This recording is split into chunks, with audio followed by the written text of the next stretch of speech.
ಎಲ್ಲರಿಗೂ ನಮಸ್ಕಾರ. ನಾನು ಭೀಮಪ್ಪ ಎಚ್ ಗೊಲ್ಲರ್, ಕೊಪ್ಪಳದ ಭೂಮಿ ISN KS ಸ್ಟಡಿ ಸರ್ಕಲ್ನಿಂದ ಮಾತಾಡ್ತಾ ಇದ್ದೀನಿ. ಕಳೆದ 3 ಕ್ಲಾಸುಗಳಲ್ಲಿ ಕರ್ನಾಟಕ ಗ್ರಾಮ ಸ್ವರಾಜ್ಯ ಮತ್ತು ಪಂಚಾಯತ್ ರಾಜ್ಯ ಕುರಿತು ನಾನು ಐತಿಹಾಸಿಕ ಹಿನ್ನೆಲೆ, ಪಂಚಾಯತ್ ರಾಜ್ಯ ಸಂಸ್ಥೆಗಳಿಗೆ ಸಾಂವಿಧಾನಿಕ ಸ್ಥಾನಮಾನ, ಹಾಗೆ ಈ ಗ್ರಾಮ ಸ್ವರಾಜ್ಯದ ಘಟಕಗಳಾಗಿರ್ತಕ್ಕಂಥ ಜನವಸತಿ ಸಭಾ, ವಾರ್ಡ್ ಸಭಾ ಮತ್ತು ಗ್ರಾಮ ಸಭಾದ ಕುರಿತು ಸೆಕ್ಷನ್ 3 ಇಂದ 3H ವರೆಗೂ 9 ಸೆಕ್ಷನ್ಗಳನ್ನು ನಾನು ಸಭೆಯನ್ನು ಕರೆಯೋರು ಯಾರು, ಅಧ್ಯಕ್ಷತೆ ವಹಿಸ್ಕೊಳ್ಳೋರು ಯಾರು, ಅಲ್ಲಿ ಯಾರು ಕೋರಮ್ ಎಷ್ಟಿರಬೇಕು, ಬಹುಮತ ಯಾವ ರೀತಿ ಇರಬೇಕು, ಎಷ್ಟು ಮಹಿಳೆಯರು ಭಾಗವಹಿಸಬೇಕು, ಎಷ್ಟು ಜನಸಂಖ್ಯೆ ಎಷ್ಟು ಓದಿಸಬೇಕು ಅಂತಕ್ಕಂಥದ್ದನ್ನು ನಾವು ಚರ್ಚೆ ಮಾಡ್ತಾ ಬಂದಿದ್ವಿ. ಐ ಥಿಂಕ್ ವಿಡಿಯೋ ಎಲ್ಲ ಪೂರ್ಣ ನೋಡಿದಿರಿ, ಅರ್ಥ ಆಗಿದೆ ಅಂತ ಅಂದ್ಕೊಂಡಿದ್ದೀನಿ. ಅದರ ಮುಂದುವರಿದ ಭಾಗ ಸೆಕ್ಷನ್ 3 ಆಗಿದೆ. ಇವತ್ತು ಸೆಕ್ಷನ್ 4 ಮತ್ತು ಸೆಕ್ಷನ್ 5 ಪಂಚಾಯಿತಿ ರಾಜ್ಯ ಕಾಯ್ದೆಯ 1993 ಕರ್ನಾಟಕ ಗ್ರಾಮ ಸ್ವರಾಜ್ಯ ಮತ್ತು ಪಂಚಾಯತ್ ರಾಜ್ಯ ಕಾಯ್ದೆಯ ಸೆಕ್ಷನ್ 4 ಮತ್ತು 5 ಇವತ್ತು ಚರ್ಚೆ ಮಾಡ್ತಾ ಇದ್ದೀನಿ. ವೆರಿ ಇಂಪಾರ್ಟೆಂಟ್ ಇದು ಎಕ್ಸಾಮ್ ಪಾಯಿಂಟ್ ಆಫ್ ವ್ಯೂ. ಇಲ್ಲಿ ಯಾರು ನೀಟಾಗಿ ತಿಳ್ಕೊಳ್ತಾ ಹೋಗ್ತಾರೋ ಮುಂದೆ ತಾಲೂಕ್ ಪಂಚಾಯತಿ, ಜಿಲ್ಲಾ ಪಂಚಾಯತ್ ಬಹಳ ಸರಳವಾಗಿ ಅರ್ಥ ಮಾಡ್ಕೊಳ್ತಾರೆ. ಇಲ್ಲಿ ಕ್ಲಾಸ್ಗಳು ಬಹಳ ನಾನು ಸ್ಲೋ ಆಗಿ ಮಾಡ್ತಾ ಇದ್ದೀನಿ. ಯಾಕಂತಂದ್ರೆ ಗ್ರಾಮ ಪಂಚಾಯತಿಯನ್ನು ಯಾರು ಸರಿಯಾಗಿ ಅರ್ಥ ಮಾಡಿಕೊಳ್ತಾರೋ ಅದನ್ನು ತಾಲೂಕ್ ಪಂಚಾಯತಿ, ಜಿಲ್ಲಾ ಪಂಚಾಯತಿಯನ್ನು ಅರ್ಥ ಮಾಡಿಕೊಂಡ ಹಾಗೇನೆ. ಅದಕ್ಕಾಗಿ ನಾನು ಇಲ್ಲಿ ಬಹಳಷ್ಟು ಪ್ರಕರಣಗಳನ್ನು ತೆಗೆದುಕೊಳ್ಳೋದಿಲ್ಲ. 2, 3, 4, 5, 6 ಮಿನಿಮಮ್ 10 ಒಳಗೆ ನಾನು ಪ್ರಕರಣ ತೆಗೆದುಕೊಂಡು ಚರ್ಚೆ ಮಾಡ್ತೀನಿ. ನೆಕ್ಸ್ಟ್ ತಾಲೂಕ್ ಪಂಚಾಯತಿ, ಜಿಲ್ಲಾ ಪಂಚಾಯತಿ ಹೇಳುವಾಗ 3 ಹೋಲಿಕೆ ಮಾಡಿ ಹೇಳುವಾಗ ಒಮ್ಮಕ್ಕಲಿಗೆ ಒಂದು 30 ಸೆಕ್ಷನ್ ವರೆಗೂ ಕೂಡ ಒಮ್ಮೆಮ್ಮೆಗೆ ನಾನು ಹೇಳ್ಬೋದು. ಸೊ ಹಾಗಾಗಿ ಇವತ್ತು ಗ್ರಾಮ ಪಂಚಾಯತಿ ಬಗ್ಗೆ ಮಾತಾಡುವಾಗ ಬಹಳ ನಿಧಾನವಾಗಿ ಅದನ್ನು ಫಾಸ್ ಮಾಡಿ, ಸಾಧ್ಯವಾದರೆ ಫಾಸ್ ಮಾಡಿ ನೋಡ್ತಾ ಬಂದ್ಬಿಡಿ. ಹಾಗಾದ್ರೆ ಇಲ್ಲಿ ಪ್ರಕರಣ 4 ಪಂಚಾಯತ್ ರಾಜ್ಯ ಕಾಯ್ದೆಯಲ್ಲಿ ಪ್ರಕರಣ 4 ಏನ್ ಹೇಳುತ್ತೆ ಅಂತಂದ್ರೆ, ಪ್ರಕರಣ 4 ಏನ್ ಹೇಳುತ್ತೆ ಅಂತಂದ್ರೆ ಗ್ರಾಮ ಪಂಚಾಯಿತಿ ಪ್ರದೇಶದ ಘೋಷಣೆ, ಅಂದ್ರೆ ಪಂಚಾಯಿತಿ ಪ್ರದೇಶದ ಘೋಷಣೆ ಮತ್ತು ಸ್ಥಾಪನೆ ಬಗ್ಗೆ ಇದು ಚರ್ಚೆ ಮಾಡುತ್ತೆ ಪ್ರಕರಣ 4. ಹಾಗಾದ್ರೆ ಪಂಚಾಯಿತಿ ಪ್ರದೇಶವನ್ನ, ಗ್ರಾಮ ಪಂಚಾಯಿತಿ ಪ್ರದೇಶವನ್ನ ಘೋಷಿಸುವಂತ ಅಧಿಕಾರ ಯಾರಿಗಿದೆ ಅಂತಂದ್ರೆ, ಪಾಯಿಂಟ್ 1 ವೆರಿ ಇಂಟ್ರೆಸ್ಟಿಂಗ್, ಸಂಬಂಧಪಟ್ಟಂತ ಜಿಲ್ಲಾಧಿಕಾರಿ, ಆ ಜಿಲ್ಲೆಯ ಜಿಲ್ಲಾ ಅಧಿಕಾರಿ ಅಥವಾ DC ಅಥವಾ DM, district magistrate or deputy commissioner. ಕಾಯ್ದೆ ಒಳಗಡೆ ಪದವನ್ನ ಡೆಪ್ಯೂಟಿ ಕಮಿಷನರ್ ಅಂತ ಯೂಸ್ ಮಾಡಿದ್ದಾರೆ. ಡೆಪ್ಯೂಟಿ ಕಮಿಷನರ್ ಅಂತಂದ್ರೆ ಕಂದಾಯ ಇಲಾಖೆಯ ಡೆಪ್ಯೂಟಿ ಕಮಿಷನರ್, ರೆವಿನ್ಯೂ ಡಿಪಾರ್ಟ್ಮೆಂಟಿನ DC ಅವರು. ಅಂದ್ರೆ ಪ್ರಕರಣ 4ರಲ್ಲಿ ಒಂದು ಪಂಚಾಯಿತಿ ಪ್ರದೇಶದ ಘೋಷಣೆ ಮಾಡುವಂತ ಅಧಿಕಾರವನ್ನ ಸರ್ಕಾರ ಜಿಲ್ಲಾಧಿಕಾರಿಯವರಿಗೆ ಕೊಟ್ಟಿದೆ. ಹಾಗಾದ್ರೆ ಜಿಲ್ಲಾಧಿಕಾರಿ ತಮ್ಮ ಸ್ವಂತ ಘೋಷಣೆ ಮಾಡುವುದಿಲ್ಲ. ಸರ್ಕಾರದ ಕೆಲವು ಆದೇಶ ಮತ್ತು ಕಾಯ್ದೆಗೆ ಒಳಪಟ್ಟು, ಸರ್ಕಾರದ ಕೆಲವು ಆದೇಶ ಮತ್ತು ನಿಯಮಗಳಿಗೆ ಒಳಪಟ್ಟು ಒಂದು ಪಂಚಾಯಿತಿ ಪ್ರದೇಶವನ್ನ ಘೋಷಣೆ ಮಾಡುವಂತ ಅಧಿಕಾರ ಜಿಲ್ಲಾಧಿಕಾರಿಗಿದೆ. ಹಾಗಾದ್ರೆ ಜಿಲ್ಲಾಧಿಕಾರಿ ಯಾವ ರೀತಿ ಘೋಷಣೆ ಮಾಡಿದ್ರೆ, ಕಾಯ್ದೆಯಲ್ಲಿ ಓದ್ತಾ ಹೋದ್ರೆ ನಮಗೆ ಅರ್ಥ ಆಗೋದು ಬಹಳಷ್ಟು ಕಡಿಮೆ. ಬಟ್ ಇಲ್ಲಿ ನಮ್ಮದೇ ಆಗಿರ್ತಕ್ಕಂಥ ಒಂದು ಗ್ರಾಮೀಣ ಭಾಷೆಯಲ್ಲಿ ಹೇಳುವಾಗ ಬಹಳ ಸಿಂಪಲ್ ಆಗಿ ಅರ್ಥ ಆಗ್ತಾ ಹೋಗ್ತದ. ಹಾಗಾದ್ರೆ ಫಸ್ಟ್ ಸ್ಟೇಟ್ಮೆಂಟ್ ಅನ್ನ ನಾನು ಹೇಳ್ತಾ ಬಂದ್ಬಿಡ್ತೀನಿ. ಪಂಚಾಯಿತಿ ಪ್ರದೇಶವನ್ನ ಘೋಷಣೆ ಮಾಡಬೇಕಾದ್ರೆ ಎಷ್ಟು ಜನಸಂಖ್ಯೆ ನಡುವೆ ಇರ್ತಕ್ಕಂಥ ಒಂದು ಗ್ರಾಮ ಪಂಚಾಯತಿನ ಘೋಷಣೆ ಮಾಡಲಿಕ್ಕೆ ಕಾಯ್ದೆ ಒಳಗೆ ಅವಕಾಶ ಕೊಟ್ಟಿದೆ ಪಂಚಾಯತ್ ರಾಜ್ಯ ಕಾಯ್ದೆ ಅಂತಕ್ಕಂಥದ್ದು. ಹಾಗಾದ್ರೆ ಕಾಯ್ದೆ ಒಂದು ಸುಮಾರು 7-8 ಸ್ಟೇಟ್ಮೆಂಟ್ ಅನ್ನು ಹೇಳ್ತದ. ಒನ್ ಬೈ ಒನ್ ಹೋಗ್ಬಿಡೋಣಂತೆ ನಾವು. ಹಾಗಾದ್ರೆ ಜಿಲ್ಲಾಧಿಕಾರಿಗೆ ಏನ್ ಪವರ್ ಇದೆ ಅಂತಂದ್ರೆ 5,000 ಜನಸಂಖ್ಯೆಯ ಮೇಲಿರಬೇಕು, 7,000 ಜನಸಂಖ್ಯೆಯ ನಡುವಿರಬೇಕು. 7,000 ಜನಸಂಖ್ಯೆಯ ನಡುವೆ, 5,000 ಮೇಲೆ 7,000 ಒಳಗೆ ನಡುವನ, ಅಂದ್ರೆ 5,000 ಮೇಲ್ಪಟ್ಟು 7,000 ಒಳಗೆ ಇರತಕ್ಕಂಥ ಜನಸಂಖ್ಯೆ ಒಂದು ಗ್ರಾಮ ಪಂಚಾಯಿತಿಯ ಪ್ರದೇಶವನ್ನ ಘೋಷಣೆ ಮಾಡಲಿಕ್ಕೆ ಅಧಿಕಾರ ಇದೆ. ಅದು ಒಂದು ಗ್ರಾಮ ಇರ್ಬೋದು, ಇಲ್ಲ ಹಲವು ಗ್ರಾಮಗಳ ಗುಂಪು ಇರ್ಬೋದು. ಒಂದು ಗ್ರಾಮನೂ ಕೂಡ ಅಷ್ಟು ಲಿಮಿಟ್ ಇತ್ತು, ಒಂದೇ ಗ್ರಾಮಕ್ಕೆ ಒಂದು ಪಂಚಾಯತಿ ಘೋಷಣೆ ಮಾಡುವ ಅಧಿಕಾರ ಇದೆ. ಇಲ್ಲ 2, 3, 4 ಗ್ರಾಮಗಳನ್ನು ಸೇರ್ಬಿಟ್ಟು ಆ ಜನಸಂಖ್ಯೆ 5,000 ಮೇಲ್ಪಟ್ಟು 7,000 ಒಳಗಿತ್ತಂತಂದ್ರೆ ಅಲ್ಲಿ ಒಂದು ಪಂಚಾಯಿತಿಯನ್ನ ಘೋಷಣೆ ಮಾಡಲಿಕ್ಕೆ ಅಧಿಕಾರ ಜಿಲ್ಲಾಧಿಕಾರಿಗೆ ಕೊಟ್ಟಿದೆ. ಒಂದು ಸ್ಟೇಟ್ಮೆಂಟ್. ಹಾಗಾದ್ರೆ ಎರಡನೇ ಸ್ಟೇಟ್ಮೆಂಟ್ ವೆರಿ ಇಂಟ್ರೆಸ್ಟಿಂಗು. ಕಾಯ್ದೆ ಒಂದು ವಿನಾಯಿತಿ ಕೊಟ್ಟಿದೆ 10 ರಾಜ್ಯಗಳಿಗೆ. 10 ರಾಜ್ಯಗಳದವಿಲ್ಲಿ, 10 ರಾಜ್ಯಗಳು. ಹಾಗಾದ್ರೆ 10 ರಾಜ್ಯಗಳು ಯಾವುವು ಅಂತಂದ್ರೆ, 10 ಜಿಲ್ಲೆಗಳು, ರಾಜ್ಯಗಳಲ್ಲ, 10 ಜಿಲ್ಲೆಗಳಿಗೆ ವಿನಾಯಿತಿಯನ್ನು ಕೊಟ್ಟಿದೆ. ಕರ್ನಾಟಕದಲ್ಲಿ ಟೋಟಲ್ 31 ಜಿಲ್ಲೆಗಳದು ಪ್ರೆಸೆಂಟ್, ವಿಜಯನಗರ ಹಿಡ್ಕೊಂಡು 31 ಜಿಲ್ಲೆಗಳು. ಇಲ್ಲಿ 31 ಜಿಲ್ಲೆಗಳಲ್ಲಿ 10 ಜಿಲ್ಲೆಗಳಲ್ಲಿ, ರಾಜ್ಯಗಳಂತ ಬರೆದಿದ್ದೀನಿ, ಜಿಲ್ಲೆಗಳಲ್ಲಿ 10 ಜಿಲ್ಲೆಗಳಿಗೆ ಕಾಯ್ದೆ ಸ್ವಲ್ಪ ವಿನಾಯಿತಿ ಕೊಟ್ಟಿದೆ ಈ ಜನಸಂಖ್ಯೆ. ಇದು ನಾರ್ಮಲ್ ಸ್ಟೇಟ್ಗಳಿಗೆ 10 ಜಿಲ್ಲೆಗಳನ್ನು ಬಿಟ್ಟು ಉಳಿದಂತೆ ಎಲ್ಲ ಜಿಲ್ಲೆಗಳಿಗೆ 5,000 ಮೇಲೆ 7,000 ಜನಸಂಖ್ಯೆ ನಡುವಣ ಒಂದು ಗ್ರಾಮ ಪಂಚಾಯತಿ ಘೋಷಣೆ ಮಾಡ್ಲಿಕ್ಕೆ ಅಧಿಕಾರ ಇದ್ರೆ, ಕರ್ನಾಟಕದ 10 ಜಿಲ್ಲೆಗಳು ಯಾವುವು? ಒಂದು ಉತ್ತರ ಕನ್ನಡ ಜಿಲ್ಲೆ, ದಕ್ಷಿಣ ಕನ್ನಡ ಜಿಲ್ಲೆ, ಉಡುಪಿ, ಚಿಕ್ಕಮಗಳೂರು, ನೆಕ್ಸ್ಟು ಬೆಳಗಾವಿ, ಧಾರವಾಡ, ಕೊಡಗು, ಹಾಸನ, ನೆಕ್ಸ್ಟ್ ಹಾವೇರಿ. ಎಷ್ಟದು? 1 2 3 4 5 6 7 8 9. ಇನ್ನೊಂದು ಉತ್ತರ ಕನ್ನಡ, ದಕ್ಷಿಣ ಕನ್ನಡ, ಉಡುಪಿ, ಚಿಕ್ಕಮಗಳೂರು, ಬೆಳಗಾವಿ, ಧಾರವಾಡ, ಕೊಡಗು, ಹಾಸನ, ಹಾವೇರಿ. ಇನ್ನೊಂದು ಶಿವಮೊಗ್ಗ. ಈ 10 ಜಿಲ್ಲೆಗಳಿಗೆ ಆ ಜಿಲ್ಲಾಧಿಕಾರಿಗಳು ಒಂದು ಅಧಿಕಾರ ಕೊಟ್ಟಿದೆ ಸರ್ಕಾರ. ಏನು ಅಂತಂತಂದ್ರೆ 10 ಜಿಲ್ಲೆಗಳಲ್ಲಿ ಜಿಲ್ಲಾಧಿಕಾರಿಗಳು 2,500 ಜನಸಂಖ್ಯೆ ತನಕನೂ ಕೂಡ, ಅಂದ್ರೆ 7,000 ಕ್ಯಾಪ್ ಇದೆ. 7,000 ಯಾಕೆ ಗುಡ್ಡಗಾಡಿನಲ್ಲಿ ಇಲ್ಲೆಲ್ಲ ಒಂದು ಸ್ವಲ್ಪ ಮಲೆನಾಡು ಪ್ರದೇಶ ಇದೆ. ಮಲೆನಾಡು ಪ್ರದೇಶ ಇರೋದ್ರಿಂದ 7,000 ಜನಸಂಖ್ಯೆ ಒಳಗೆ ಅದು 2,500 ಜನಸಂಖ್ಯೆ ಕಡಿಮೆ ಇಲ್ಲದಂತಂದ್ರೆ 2,500 ಜನಸಂಖ್ಯೆ ತನಕನೂ ಕೂಡ ಒಂದು ಗ್ರಾಮ ಪಂಚಾಯತಿಯನ್ನ ಘೋಷಣೆ ಮಾಡಲಿಕ್ಕೆ ಅವಕಾಶ ಕೊಟ್ಟಿದೆ ಪಂಚಾಯತ್ ರಾಜ್ಯ ಕಾಯ್ದೆ. 2,500 ಜನಸಂಖ್ಯೆ ತನಕ ಒಳಗೆ ಬರಂಗಿಲ್ಲ. 2,500 ಜನಸಂಖ್ಯೆಯ ತನಕನೂ ಕೂಡ ಒಂದು ಗ್ರಾಮವನ್ನು ಅಥವಾ ಗ್ರಾಮಗಳ ಗುಂಪನ್ನ ಪಂಚಾಯಿತಿ ಪ್ರದೇಶ ಎಂದು ಘೋಷಣೆ ಮಾಡುವ ಅಧಿಕಾರ ಸರ್ಕಾರ ಜಿಲ್ಲಾಧಿಕಾರಿಗೆ ನೀಡಿದೆ. Statement number 2. ಹಾಗಾದ್ರೆ ಸ್ಟೇಟ್ಮೆಂಟ್ ನಂಬರ್ 3 ಸರ್ಕಾರ ಈ ಮೇಲ್ಕಾಣಿಸಿದಂತ 10 ಜಿಲ್ಲೆಗಳಿಗೆ, ಸರ್ಕಾರ, ಇಲ್ಲಿ ಸರ್ಕಾರ, ಜಿಲ್ಲಾಧಿಕಾರಿ ಅಲ್ಲ, ಸರ್ಕಾರ ಮೇಲ್ಕಾಣಿಸಿದಂತ 10 ಜಿಲ್ಲೆಗಳಿಗೆ ತಾನು ಜನಸಂಖ್ಯೆ 10 ಜಿಲ್ಲೆಗಳಿಗೆ ಸಂಬಂಧಪಟ್ಟಂತೆ ಸರ್ಕಾರ ಘೋಷಣೆ ಮಾಡಬಹುದು. ಎಷ್ಟು ಅಂತಂತಂದ್ರೆ 5 ಕಿಲೋಮೀಟರ್ ತ್ರಿಜ್ಯ, ಒಂದು ಗ್ರಾಮದಿಂದ 5 ಕಿಲೋಮೀಟರ್. ಜನಸಂಖ್ಯೆ ಎಷ್ಟು? ಜನಸಂಖ್ಯೆಯನ್ನು ಪರಿಗಣನೆ ತೆಗೆದುಕೊಳ್ಳದೇನೆ ಸರ್ಕಾರಕ್ಕೆ ಇನ್ನೊಂದು ಅಧಿಕಾರ ಇದೆ. ಇಲ್ಲಿ ಜನಸಂಖ್ಯೆಯನ್ನು ಪರಿಗಣನೆ ತೆಗೆದುಕೊಂಡಿದೆ. ಜನಸಂಖ್ಯೆಯನ್ನು ಪರಿಗಣನೆ ತೆಗೆದುಕೊಳ್ಳದೇನೆ 5 ಕಿಲೋಮೀಟರ್ ತ್ರಿಜ್ಯದ, ಒಂದು ಗ್ರಾಮದಿಂದ 5 ಕಿಲೋಮೀಟರ್ ತ್ರಿಜ್ಯ ಅಥವಾ 10 ಕಿಲೋಮೀಟರ್ ವ್ಯಾಸ ಅಂದ್ರೆ ಈಗ ಇಲ್ಲೊಂದು ಗ್ರಾಮ ಅಂತ ಇಟ್ಕೊಳ್ಳಿ, ಇಲ್ಲೊಂದು ಸಣ್ಣ ಗ್ರಾಮ ಇದೆ. ಈ ಗ್ರಾಮದಿಂದ ತ್ರಿಜ್ಯ 5 ಕಿಲೋಮೀಟರ್ ತ್ರಿಜ್ಯ, ಇಲ್ಲ 5 ಕಿಲೋಮೀಟರ್ ಈ ಕಡೆಗೆ 5 ಕಿಲೋಮೀಟರ್, 10 ಕಿಲೋಮೀಟರ್ ವ್ಯಾಸದ ಒಂದು ಏರಿಯಾವನ್ನು ಕೂಡ ಪಂಚಾಯಿತಿ ಪ್ರದೇಶವಂತ ಘೋಷಣೆ ಮಾಡಲಿಕ್ಕೆ ಅಧಿಕಾರ ಇದೆ. ಜನಸಂಖ್ಯೆಯನ್ನ ಪರಿಗಣನೆಗೆ ತೆಗೆದುಕೊಳ್ಳದೇನು, ಆ 10 ಜಿಲ್ಲೆಗಳಲ್ಲಿ 5 ಕಿಲೋಮೀಟರ್ ತ್ರಿಜ್ಯ ಅಥವಾ 10 ಕಿಲೋಮೀಟರ್ 5 ಕಿಲೋಮೀಟರ್ ತ್ರಿಜ್ಯ, 10 ಕಿಲೋಮೀಟರ್ ವ್ಯಾಸ.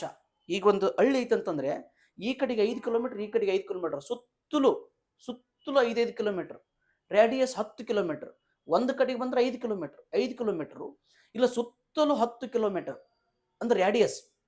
ಈ ಪ್ರದೇಶವನ್ನ ಪಂಚಾಯಿತಿ ಪ್ರದೇಶ, ಜನಸಂಖ್ಯೆಯ ಪರಿಗಣನೆ ತೆಗೆದುಕೊಳ್ಳೋದು, ಎಷ್ಟು ಜನಸಂಖ್ಯೆ ಇರ್ಬೋದು, ಈ ಪ್ರದೇಶವನ್ನ ಪಂಚಾಯಿತಿ ಪ್ರದೇಶ ಅಂತ ಘೋಷಣೆ ಮಾಡುವ ಅಧಿಕಾರ ಸರ್ಕಾರಕ್ಕಿದೆ, ರಾಜ್ಯ ಸರ್ಕಾರಕ್ಕಿದೆ, ಮಾಡಬಹುದು ಅಂತಕ್ಕಂಥದ್ದು. ಪಾಯಿಂಟ್ 3. ಪಾಯಿಂಟ್ 1, ಜಿಲ್ಲಾಧಿಕಾರಿಗಳು 5,000 ಜನಸಂಖ್ಯೆ ಮೇಲೆ 2,000 ಜನಸಂಖ್ಯೆ ಘೋಷಣೆ ಮಾಡ್ಲಿಕ್ಕೆ ಅಧಿಕಾರ ಇದೆ. 10 ಜಿಲ್ಲೆಗಳಿಗೆ 2,500 ಜನಸಂಖ್ಯೆ ತನಕ ಮಾಡ್ಲಿಕ್ಕೆ ಅಧಿಕಾರ ಇದೆ.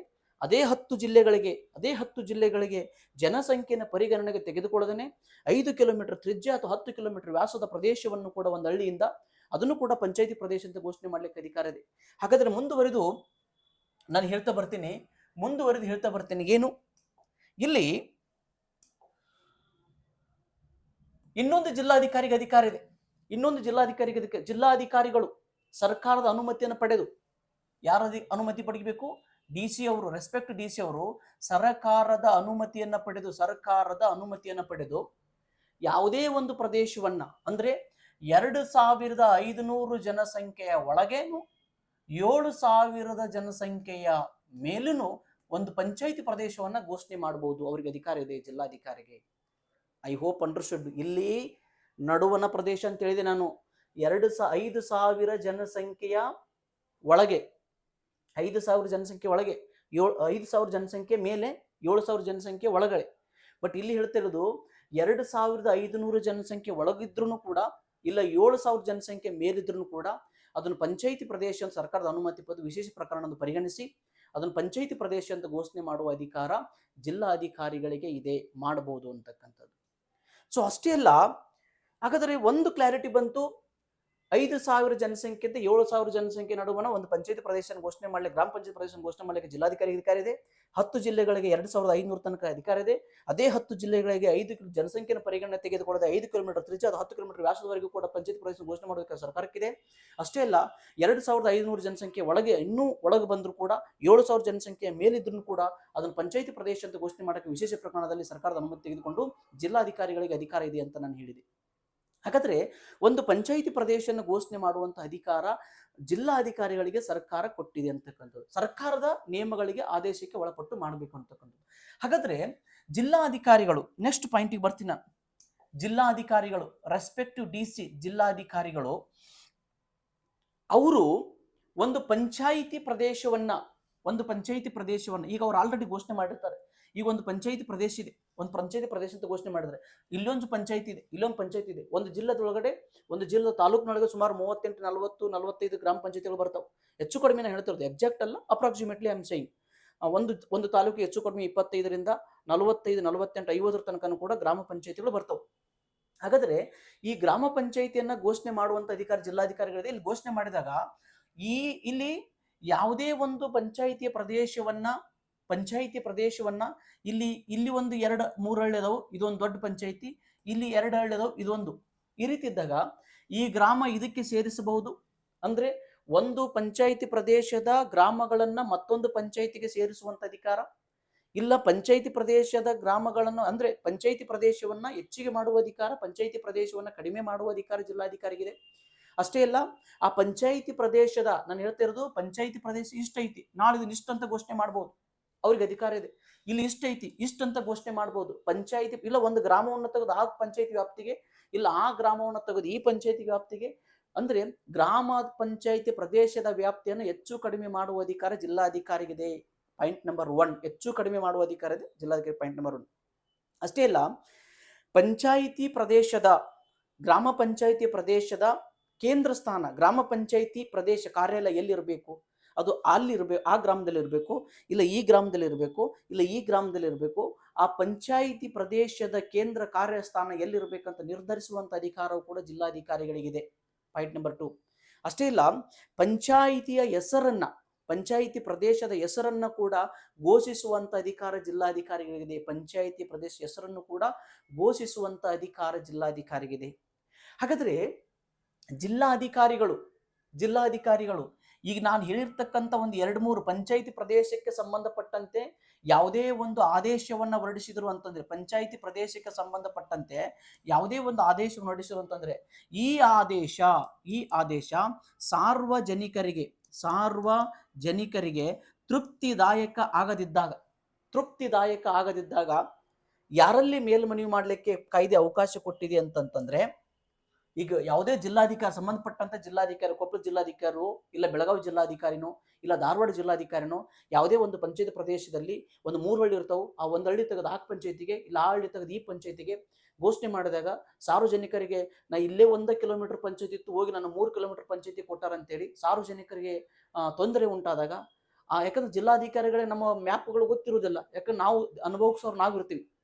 ಈಗ ಈ ಗ್ರಾಮ ಅರ್ಧ ಕಿಲೋಮೀಟರ್ ನಮ್ಮ ಪಂಚಾಯತಿ ಇರ್ತದೆ, ನಾಳೆ ಅದು ರೋಡ್ ಮ್ಯಾಪ್ ಸಿದ್ಧಪಡಿಸುವಾಗ ಅದನ್ನ ಏನ್ ಮಾಡ್ಬಿಡ್ತಾರೆ, ಈ ಪಂಚಾಯತಿನ ಇದು ಪಕ್ಕಕ್ಕೆ ಕೊಟ್ಬಿಡೋಣ ಅಂತೇಳಿ ಅಲ್ಲಿ ಕೊಟ್ಟಾಗ ಇಲ್ಲಿ ಅರ್ಧ ಕಿಲೋಮೀಟರ್ ನಮ್ಮ ಪಂಚಾಯತಿ ಇರ್ತಿತ್ತು, ಬಟ್ ಇನ್ನೊಂದು ಗ್ರಾಮ ಪಂಚಾಯತಿ ವ್ಯಾಪ್ತಿಗೆ ದಿನ 4 ಕಿಲೋಮೀಟರ್ ಕೆಲಸ ಮಾಡ್ಸ್ಕೊಂಡ್ ಬರ್ಬೇಕಾಗುತ್ತೆ. ಹಾಗಾಗಿ ಇಲ್ಲಿ ಬಾಧಿತರಾದಂಥ ವ್ಯಕ್ತಿಗಳು ಪಂಚಾಯತಿ ಪ್ರದೇಶವನ್ನ ಘೋಷಿಸುವ ಸಂದರ್ಭದಲ್ಲಿ, ಹೆಚ್ಚು ಕಡಿಮೆ ಮಾಡುವ ಸಂದರ್ಭದಲ್ಲಿ ಯಾವುದೇ ರೀತಿಯಾಗಿರ್ತಕ್ಕಂಥ ಸಮಸ್ಯೆಗೊಳಗಾದ್ರೆ, ತೊಂದರೆಗೊಳಗಾದ್ರೆ, ಆದೇಶದಿಂದ ಬಾಧಿತನಾದಂಥ ವ್ಯಕ್ತಿ ಸಾರ್ವಜನಿಕರು ಜಿಲ್ಲಾಧಿಕಾರಿಯ ಆದೇಶದ ದಿನಾಂಕದಿಂದ 30 ದಿನದ ಒಳಗೆ 30 ದಿನಗಳ ಒಳಗೆ 30 ದಿನಗಳ ಒಳಗೆ 30 ದಿನ ಬಿಟ್ಟರಲ್ಲ, 30 ದಿನಗಳ ಒಳಗೆ, ಆದೇಶ ದಿನಾಂಕ 30 ದಿನದ ಒಳಗೆ ಪ್ರಾದೇಶಿಕ ಆಯುಕ್ತರಿಗೆ ಯಾರು ಇವರು ಪ್ರಾದೇಶಿಕ ಆಯುಕ್ತರು? ಇವ್ರನ್ನ ನಾವು RC ಅಂತ ಕರಿತೀವಿ. RC ಏನಿದೆ? RC ಇಡೀ ಕರ್ನಾಟಕವನ್ನ 4 ರೆವಿನ್ಯೂ ವಿಭಾಗಗಳಾಗಿ ನಾವು ಮಾಡಿದೀವಿ. ಒಂದು ಬೆಳಗಾವಿ, ಇನ್ನೊಂದು ಬೆಂಗಳೂರು, ಕಲಬುರಗಿ, ಮೈಸೂರು. 4 ಕಂದಾಯ ವಿಭಾಗಗಳಾಗಿ ನಾವು ಮಾಡಿದ್ವಿ. ಬೆಳಗಾವಿ, ಬೆಂಗಳೂರು, ಕಲಬುರಗಿ, ಮೈಸೂರು. ಇಲ್ಲಿ ಕಲಬುರಗಿಯಲ್ಲಿ ಸುಮಾರು 6-7 ಜಿಲ್ಲೆಗಳು ಬರ್ತವೆ. ಅಂದ್ರೆ ಜಿಲ್ಲಾಧಿಕಾರಿಗಳ ಮೇಲಿರ್ತಕ್ಕಂಥವ್ರೆ RC ಪ್ರಾದೇಶಿಕ ಆಯುಕ್ತರು. ಹಾಗಾದ್ರೆ ಪಂಚಾಯತ್ ರಾಜ್ಯ ಕಾಯ್ದೆ ಇವ್ರಿಗೆ ಏನ್ ಹೆಸರು ಕೊಟ್ಟಿದೆ ಅಂತಂದ್ರೆ ಕಮಿಷನರ್. ನೆನಪಿಟ್ಕೋಬೇಕು, ಕಮಿಷನರ್. ಓನ್ಲಿ ಕಮಿಷನರ್ ಅಂತ ಹೇಳಿದ್ರೆ ಪಂಚಾಯತ್ ರಾಜ್ಯ ಕಾಯ್ದೆ. ಪ್ರಾದೇಶಿಕ ಆಯುಕ್ತ ಅಂತ ಪದ ಬಳಸಿಲ್ಲ ಪಂಚಾಯತ್ ರಾಜ್ಯ ಕಾಯ್ದೆ ಒಳಗಡೆ. ಕಮಿಷನರ್ ಅಂತ ಪದ ಬಳಸಿದೆ. ಡೆಪ್ಯೂಟಿ ಕಮಿಷನರ್ ಅಂದ್ರೆ ಜಿಲ್ಲಾಧಿಕಾರಿ ಅಂತ ಪದ ಬಳಸಿದೆ. ಕಮಿಷನರ್ ಅಂತಂದ್ರೆ ಪ್ರಾದೇಶಿಕ ಆಯುಕ್ತರು. ಅಂದ್ರೆ ಈಗ ಬೆಳಗಾವಿ ಸಂಬಂಧಪಟ್ಟಂತ ಬಿಜಾಪುರ, ಬಾಗಲಕೋಟೆ ಸಂಬಂಧಪಟ್ಟ ಧಾರವಾಡಕ್ಕೆ ಏನು ಸಮಸ್ಯೆ ಇತ್ತು ಅಂತಂದ್ರೆ ಬೆಳಗಾವಿ ಪ್ರಾದೇಶಿಕ ಆಯುಕ್ತರ ಕಮಿಷನರ್ಗೆ ಮೇಲ್ಮನವಿ 30 ದಿನದಲ್ಲಿ ಮೇಲ್ಮನವಿ ಮಾಡ್ಲಿಕ್ಕೆ ಅವಕಾಶ ಇದೆ.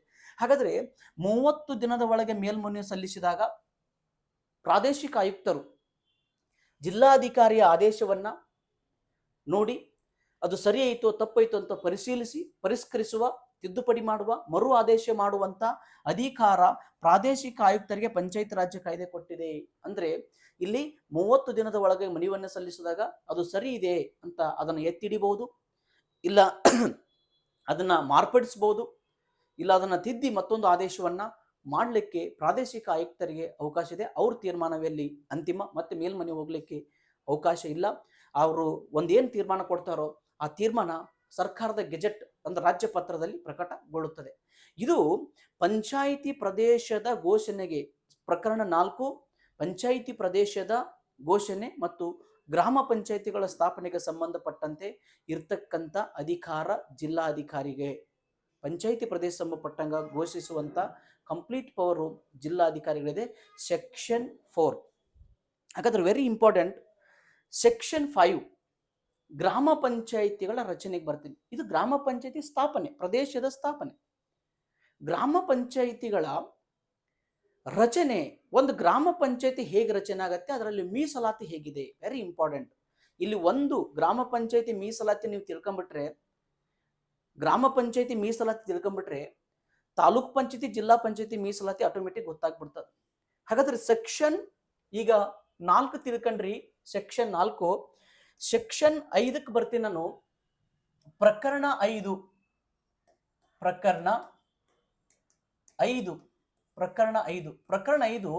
ಏನ್ ಮಾತಾಡುತ್ತೆ ಅಂತಂದ್ರೆ ಗ್ರಾಮ ಪಂಚಾಯಿತಿಯ ರಚನೆ. ಒಂದು ಗ್ರಾಮ ಪಂಚಾಯಿತಿ ಹೆಂಗ ರಚನೆ ಆಗತ್ತೆ. ಹಾಗಾದ್ರೆ ಇಲ್ಲಿ ಹೇಳ್ತಕ್ಕಂಥ each and every point is also very important. ಗ್ರಾಮ ಪಂಚಾಯತಿ ಯಾರು ನೀಟಾಗಿ ತಿಳ್ಕೊಳ್ತಿರೋ ಅದು ತಾಲೂಕ್ ಪಂಚಾಯತಿ ಮತ್ತು ಜಿಲ್ಲಾ ಪಂಚಾಯತಿಯನ್ನು ತಿಳ್ಕೊಂಡ ಹಾಗೇನೆ, ಸ್ವಲ್ಪ ಎಲ್ಲಾದ್ರೂ ಕೂಡ ವೇರಿಯೇಷನ್ ಬರುತ್ತೆ ಅಷ್ಟೇ. ಹಾಗಾದ್ರೆ ನೋಡ್ತಾ ಬಂದ್ಬಿಡೋಣ ಯಾವ ರೀತಿ ಗ್ರಾಮ ಪಂಚಾಯತಿ ರಚನೆ ಆಗುತ್ತೆ ಅಂತಂದ್ರೆ. ಹಾಗಾದ್ರೆ ಕಾಯ್ದೆ ಹೇಳ್ತದ ಒಂದು ಪಂಚಾಯತಿ ಪ್ರದೇಶದ ವ್ಯಾಪ್ತಿಯೊಳಗೆ ಜನಸಂಖ್ಯೆ ಎಷ್ಟಿದೆಯೋ 7,000 ಇರ್ಬೋದು, 6,000 ಇರ್ಬೋದು, 5,000 ಇರ್ಬೋದು, 4,000 ಇರ್ಬೋದು, ಎಷ್ಟಿದೆಯೋ ಆ ಜನಸಂಖ್ಯೆಯಲ್ಲಿ ಪ್ರತಿ 400 ಜನಸಂಖ್ಯೆಗೆ ಒಬ್ಬ ಸದಸ್ಯನನ್ನ ಆಯ್ಕೆ ಮಾಡಲಿಕ್ಕೆ ಜಿಲ್ಲಾಧಿಕಾರಿ ನಿಗದಿಪಡಿಸ್ತಾರೆ. ಒಂದು ಪಂಚಾಯತಿ ಪ್ರದೇಶ ಒಳಗಡೆ ಜನಸಂಖ್ಯೆ ಎಷ್ಟಿದೆಯೋ ಆ ಜನಸಂಖ್ಯೆಯಲ್ಲಿ ಪ್ರತಿ 400 ಜನಸಂಖ್ಯೆಗೆ ಒಬ್ಬ ಸದಸ್ಯನ ಆಯ್ಕೆ ಮಾಡಲಿಕ್ಕೆ ಗೊತ್ತುಪಡಿಸಲಾಗುತ್ತೆ. ಪ್ರತಿ 400 ಜನಸಂಖ್ಯೆ ಒಬ್ಬ ಸದಸ್ಯ. ಹಾಗಾದ್ರೆ ಪ್ರತಿ 400 ಜನಸಂಖ್ಯೆಗೆ ಒಬ್ಬ ಸದಸ್ಯನ ಆಯ್ಕೆ ಮಾಡಲಿಕ್ಕೆ ಪಂಚಾಯತ್ ರಾಜ್ಯ ಕಾಯ್ದೆ ಪ್ರಕರಣ ಸೆಕ್ಷನ್ 5 ಹೇಳ್ತಾ ಬರ್ತದೆ. ಅಂದ್ರೆ ಅಲ್ಲಿ ಗ್ರಾಮ ಪಂಚಾಯತಿ ರಚನೆ ಒಳಗಡೆ ಪ್ರತಿ 400 ಜನಸಂಖ್ಯೆ ಒಬ್ಬ ಸದಸ್ಯ ಆಯ್ಕೆ ಆಗಬೇಕು ಗ್ರಾಮ ಪಂಚಾಯತಿಯಲ್ಲಿ ಅಂತೇಳಿ. ಹಾಗಾದ್ರೆ ಗ್ರಾಮ ಪಂಚಾಯಿತಿಯಲ್ಲಿ ಮೀಸಲಾತಿ ಯಾವ ರೀತಿ ಇದೆ? ಮೀಸಲಾತಿ ವೆರಿ ಇಂಪಾರ್ಟೆಂಟ್. ಇದನ್ನ ನೀಟಾಗಿ ತಿಳ್ಕೊಂಡ್ಬಿಟ್ರೆ ಗ್ರಾಮ ಪಂಚಾಯತ್ ತಿಳ್ಕೊಂಡ್ಬಿಟ್ರೆ ತಾಲೂಕು ಜಿಲ್ಲಾ ಪಂಚಾಯತ್ ತಿಳ್ಕೊಂಡ್ ಹಾಗೇನೆ ವೆರಿ ಇಂಪಾರ್ಟೆಂಟ್. ಹಾಗಾದ್ರೆ ನಾನು ಮಾತಾಡ್ತಿರ್ತಕ್ಕಂಥ ಮೀಸಲಾತಿ ಯಾವುದು ಅಂತಂದ್ರೆ ಇಲ್ಲಿ ಅದನ್ನು ಕೂಡ ಕ್ಲಾರಿಟಿ ಕೊಟ್ಬಿಡ್ತೀನಿ ನಿಮಗೆ. ಯಾಕಂದ್ರೆ ಸುಮ್ಮನೆ ತಪ್ಪು ತಿಳ್ಕೊಬಾರ್ದು. ತಿಳ್ಕೊಳಕಿದ್ರೆ ಚೆನ್ನಾಗಿ ತಿಳ್ಕೊಬೇಕು. ಹಂಗಂತೆ ನಾವು ಎಲ್ಲಾನು ತಿಳ್ಕೊಂಡಿದ್ದನ್ನು ಹೇಳಕತ್ತೀವಿ ಅಷ್ಟೇ.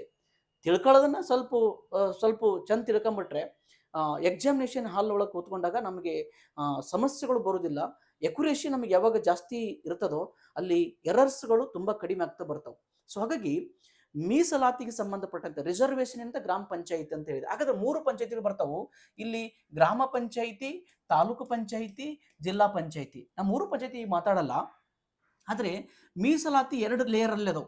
2 ಲೇಯರ್ ಅಲ್ಲಿ, ಒಂದು ಸದಸ್ಯನ ಲೇಯರ್ ಅಲ್ಲಿ ಮೀಸಲಾತಿ ಇದೆ, ಇನ್ನೊಂದು ಅಧ್ಯಕ್ಷ ಮತ್ತು ಉಪಾಧ್ಯಕ್ಷನಲ್ಲಿ ಮೀಸಲಾತಿ ಇದೆ. ನಾನು ಮಾತಾಡ್ತಿರೋದು ಗ್ರಾಮ ಪಂಚಾಯತ್ ಸದಸ್ಯನಿಗೆ ಸಂಬಂಧಪಟ್ಟಂತೆ, ಅಧ್ಯಕ್ಷ ಉಪಾಧ್ಯಕ್ಷನಿಗೆ ಸಂಬಂಧಪಟ್ಟಂಗೆಲ್ಲ. ಗ್ರಾಮ ಪಂಚಾಯಿತಿಯ ಸದಸ್ಯನಿಗೆ ಅಲ್ಲಿ ಗ್ರಾಮ ಪಂಚಾಯತಿ ಸದಸ್ಯನ ಮೀಸಲಾತಿ, ತಾಲೂಕ್ ಪಂಚಾಯತ್ ಸದಸ್ಯನ ಮೀಸಲಾತಿ, ಜಿಲ್ಲಾ ಪಂಚಾಯತ್ ಸದಸ್ಯನಿಗೆ ಆಯ್ಕೆ ಮಾಡುವಾಗ ಮೀಸಲಾತಿ. ನೆಕ್ಸ್ಟ್ ಅದಾದಂತ 2ನೇ ಲೇಯರ್ ಅಲ್ಲಿ ಅಧ್ಯಕ್ಷ ಉಪಾಧ್ಯಕ್ಷನ ಮೀಸಲಾತಿ, ಅಧ್ಯಕ್ಷ ಉಪಾಧ್ಯಕ್ಷನ ಮೀಸಲಾತಿ ಬರುತ್ತೆ. ಅದು ನೆಕ್ಸ್ಟ್ ನಾವು ಅಧ್ಯಕ್ಷ ಉಪಾಧ್ಯಕ್ಷನ ಆಯ್ಕೆ ಮಾಡುವಾಗ ಅಲ್ಲಿ ಯಾವ ರೀತಿ ಮೀಸಲಾತಿ ಇರ್ತದೆ ಅದನ್ನ ಬೇರೆ ಹೇಳ್ತೇನೆ ನಾನು. ಸ್ವಲ್ಪ ಸ್ಲೈಡ್ ಚೇಂಜಸ್ ಬರ್ತದೆ ಅಷ್ಟೇ. ಸೊ ಹಾಗಾಗಿ ಈಗ ತಿಳ್ಕೊಬೇಕಾಗಿದ್ದು ಗ್ರಾಮ ಪಂಚಾಯಿತಿಯ ಒಬ್ಬ ಸದಸ್ಯನ ಒಟ್ಟು ಗ್ರಾಮ ಪಂಚಾಯತಿ ಒಳಗೆ ಆಯ್ಕೆ ಮಾಡ್ಬೇಕಾದ್ರೆ ಸದಸ್ಯನ ಮೀಸಲಾತಿ ಹೇಗಿರ್ತದೆ ಅಂತಕ್ಕಂಥದ್ದು. ಹಾಗಾದ್ರೆ ಪಾಯಿಂಟ್ ಒನ್ ಬಂದ್ಬಿಡೋಣ. ಕ್ಲಿಯರ್ ಆಗಿ ಮೀಸಲಾತಿ ಯಾವ ರೀತಿ ಇರ್ತದ ಅಂತಕ್ಕಂಥದ್ದು. ಒಂದು ಫಸ್ಟ್ ಹೇಳ್ತದ, ಒಂದು ಗ್ರಾಮ ಪಂಚಾಯಿತಿ ಪ್ರದೇಶದ ವ್ಯಾಪ್ತಿ ಒಳಗಡೆ, ನಾನು SC/ST ಮೀಸಲಾತಿ ಮಾತಾಡ್ತಾ ಇದ್ದೀನಿ. SC/ST ಮೀಸಲಾತಿ ನಂಬರ್ 1. SC/ST ಮೀಸಲಾತಿ ಬಗ್ಗೆ ಮಾತಾಡ್ತದೆ. ಒಂದು ಗ್ರಾಮ ಪಂಚಾಯಿತಿ ಪ್ರದೇಶದ ವ್ಯಾಪ್ತಿ ಇದು 3 ಹಳ್ಳಿ ಇರ್ಬೋದು, 4 ಹಳ್ಳಿ ಇರ್ಬೋದು, 2 ಹಳ್ಳಿ ಇರ್ಬೋದು, 1 ಹಳ್ಳಿ ಇರ್ಬೋದು. ಒಂದು ಪಂಚಾಯಿತಿ ಪ್ರದೇಶದ ವ್ಯಾಪ್ತಿ, ಗ್ರಾಮ ಪಂಚಾಯತಿ ಪ್ರದೇಶ ವ್ಯಾಪ್ತಿ. ಆ ಪಂಚಾಯತಿ ಪ್ರದೇಶ ವ್ಯಾಪ್ತಿ ಒಳಗಡೆ 20 ಸದಸ್ಯರನ್ನ ಆಯ್ಕೆ ಮಾಡ್ತೀವಿ ಅಂತ ಸುಮ್ಮನೆ ಅಜೂಮ್ ಮಾಡಿ, ನಾಟ್ ಎಕ್ಸಾಕ್ಟ್ಲಿ, ಅಪ್ರಾಕ್ಸಿಮೇಟ್ಲಿ 20 ಸದಸ್ಯರನ್ನ ನಾವು ಆಯ್ಕೆ ಮಾಡಿ ಕಳಿಸ್ತಿದ್ದೀವಿ. 20 ಕ್ಷೇತ್ರಗಳನ್ನಾಗಿ, 20 ವಾರ್ಡ್ಗಳನ್ನಾಗಿ ಜಿಲ್ಲಾಧಿಕಾರಿಗಳು ಗೊತ್ತುಪಡಿಸಿದ್ದಾರೆ. 20 ಸದಸ್ಯರನ್ನ ಆಯ್ಕೆ ಮಾಡಿ ಕಳಿಸ್ತೀವಿ ಅಂತ ಇದ್ರು. ಒಂದು ಅಜೂಮ್ ಮಾಡಿ, ನಿಮ್ಗೆ ಒಂದು ಮೀಸಲಾತಿ ಪಿಕ್ಚರ್ ಬರ್ತದೆ. ಹಾಗಾದ್ರೆ ಪಂಚಾಯತ್ ರಾಜ್ಯ ಕಾಯ್ದೆ ಹೇಳ್ತದ SC/STಗೆ ಮೀಸಲಾತಿ ಎಷ್ಟು ಇಡಬೇಕು. ಪ್ರತಿಯೊಂದು ಪಂಚಾಯತಿ ಪ್ರದೇಶದ ಒಟ್ಟು ಸ್ಥಾನಗಳಲ್ಲಿ, ಇಲ್ಲಿ ರಾಜ್ಯದ ವ್ಯಾಪ್ತಿಗಳಲ್ಲ, ಆ ಪಂಚಾಯತಿ ಪ್ರದೇಶದ ಒಟ್ಟು ಸ್ಥಾನಗಳಲ್ಲಿ ಎಷ್ಟು ಸ್ಥಾನಗಳು SC/STಗೆ ಅಂತ ಹೇಳಕತ್ತೀನಿ ನಾನು. ಹಾಗಾದ್ರೆ ಆ ಪಂಚಾಯತಿ ಪ್ರದೇಶದ 20 ಸ್ಥಾನಗಳು ಅದಾವು. ಹಾಗಾದ್ರೆ SC/ST ಮೀಸಲಾತಿ ಎಷ್ಟು ಇಡಬೇಕಂತ ಕಾಯ್ದೆ ಹೇಳ್ತಂದ್ರ ಈ ಸ್ಟೇಟ್ಮೆಂಟ್ ನೀಟಾಗಿ ಕೇಳಿಸ್ಕೊಳ್ಳಿ. ಪರಿಶಿಷ್ಟ ಜಾತಿ ಮತ್ತು ಪರಿಶಿಷ್ಟ ಪಂಗಡದ ವರ್ಗದ ಜನ ಆ ಪಂಚಾಯತಿ ಪ್ರದೇಶದ ಒಳಗಡೆ ಎಷ್ಟು ರೇಷಿಯೋ ಇದೆಯೋ ಆ ರೇಷಿಯೋಗೆ ಸಂಬಂಧಿಸಿದಂತೆ ಆ ಸ್ಥಾನಗಳಲ್ಲಿ ಅಷ್ಟು ಮೀಸಲಾತಿ ನೀಡಬೇಕು ಅಂತ ಹೇಳುತ್ತೆ. ಐ ಥಿಂಕ್ ನಿಮ್ಗೆ ಅರ್ಥ ಆಗಿಲ್ಲ ಅಂತ ಅನಿಸುತ್ತೆ. ಈಸಲ್ ಮಾಡಿ, ಒಟ್ಟು 20 ಸ್ಥಾನಗಳದವು. ಹಾಗಾದ್ರೆ ಜನಸಂಖ್ಯೆ, ಇದು ಪಂಚಾಯತಿ ಪ್ರದೇಶದ ವ್ಯಾಪ್ತಿ, ಜನಸಂಖ್ಯೆ ಅಂತ ಬಂದಾಗ ಅಲ್ಲಿ ಟೋಟಲ್ಲು 6,000 ಜನ ಅದಾರ. ಎಷ್ಟು ಸಾವಿರ ಜನ ಅದಾರ? 6,000 ಜನ ಅದಾರ. 6,000 ಜನರಲ್ಲಿ ಟೋಟಲ್ 6,000 ಜನ ವಾಸ ಮಾಡ್ತಾರೆ. 6,000 ಜನರಲ್ಲಿ 3,000 ಜನ SC/ST ಅದಾರ. ಎಷ್ಟು ಸಾವಿರ ಜನ? 6,000 ಟೋಟಲ್ ಜನರಲ್ಲಿ 3,000 ಜನ SC/ST ಅದಾರ. SC/ST ಜನಾಂಗ ಐತಿ. ಹಾಗಾದ್ರೆ ಟೋಟಲ್ 20 ಸ್ಥಾನ ಐತಿ. ಇಲ್ಲಿ ಅರ್ಧ ಜನಸಂಖ್ಯೆ, 3,000 ಜನಸಂಖ್ಯೆ SC/ST ಐತಿ. ಹಾಗಾದ್ರೆ 20 ಸ್ಥಾನಗಳಂದ್ರೆ 10 ಸ್ಥಾನಗಳನ್ನ, ಅಂದ್ರೆ ಆ ಪಂಚಾಯಿತಿ ಪ್ರದೇಶದ ವ್ಯಾಪ್ತಿ ಒಳಗಡೆ ಪರಿಶಿಷ್ಟ ಜಾತಿ, ಪರಿಶಿಷ್ಟ ಪಂಗಡದ ಜನಸಂಖ್ಯೆ ಎಷ್ಟು ಇದೆಯೋ, ಸ್ಥಾನಗಳು ಎಷ್ಟಿದಾವೋ, ಈ ಜನಸಂಖ್ಯೆಗೆ ಅನುಪಾತಕ್ಕೆ ಸರಿ ಹೊಂದಂತೆ ಸ್ಥಾನಗಳನ್ನು ಕೂಡ ಅದೇ ಅನುಪಾತದಲ್ಲಿ ಇಡಬೇಕು ಅಂತ ಪಂಚಾಯತ್ ರಾಜ್ಯ ಕಾಯ್ದೆ ಹೇಳ್ತದ.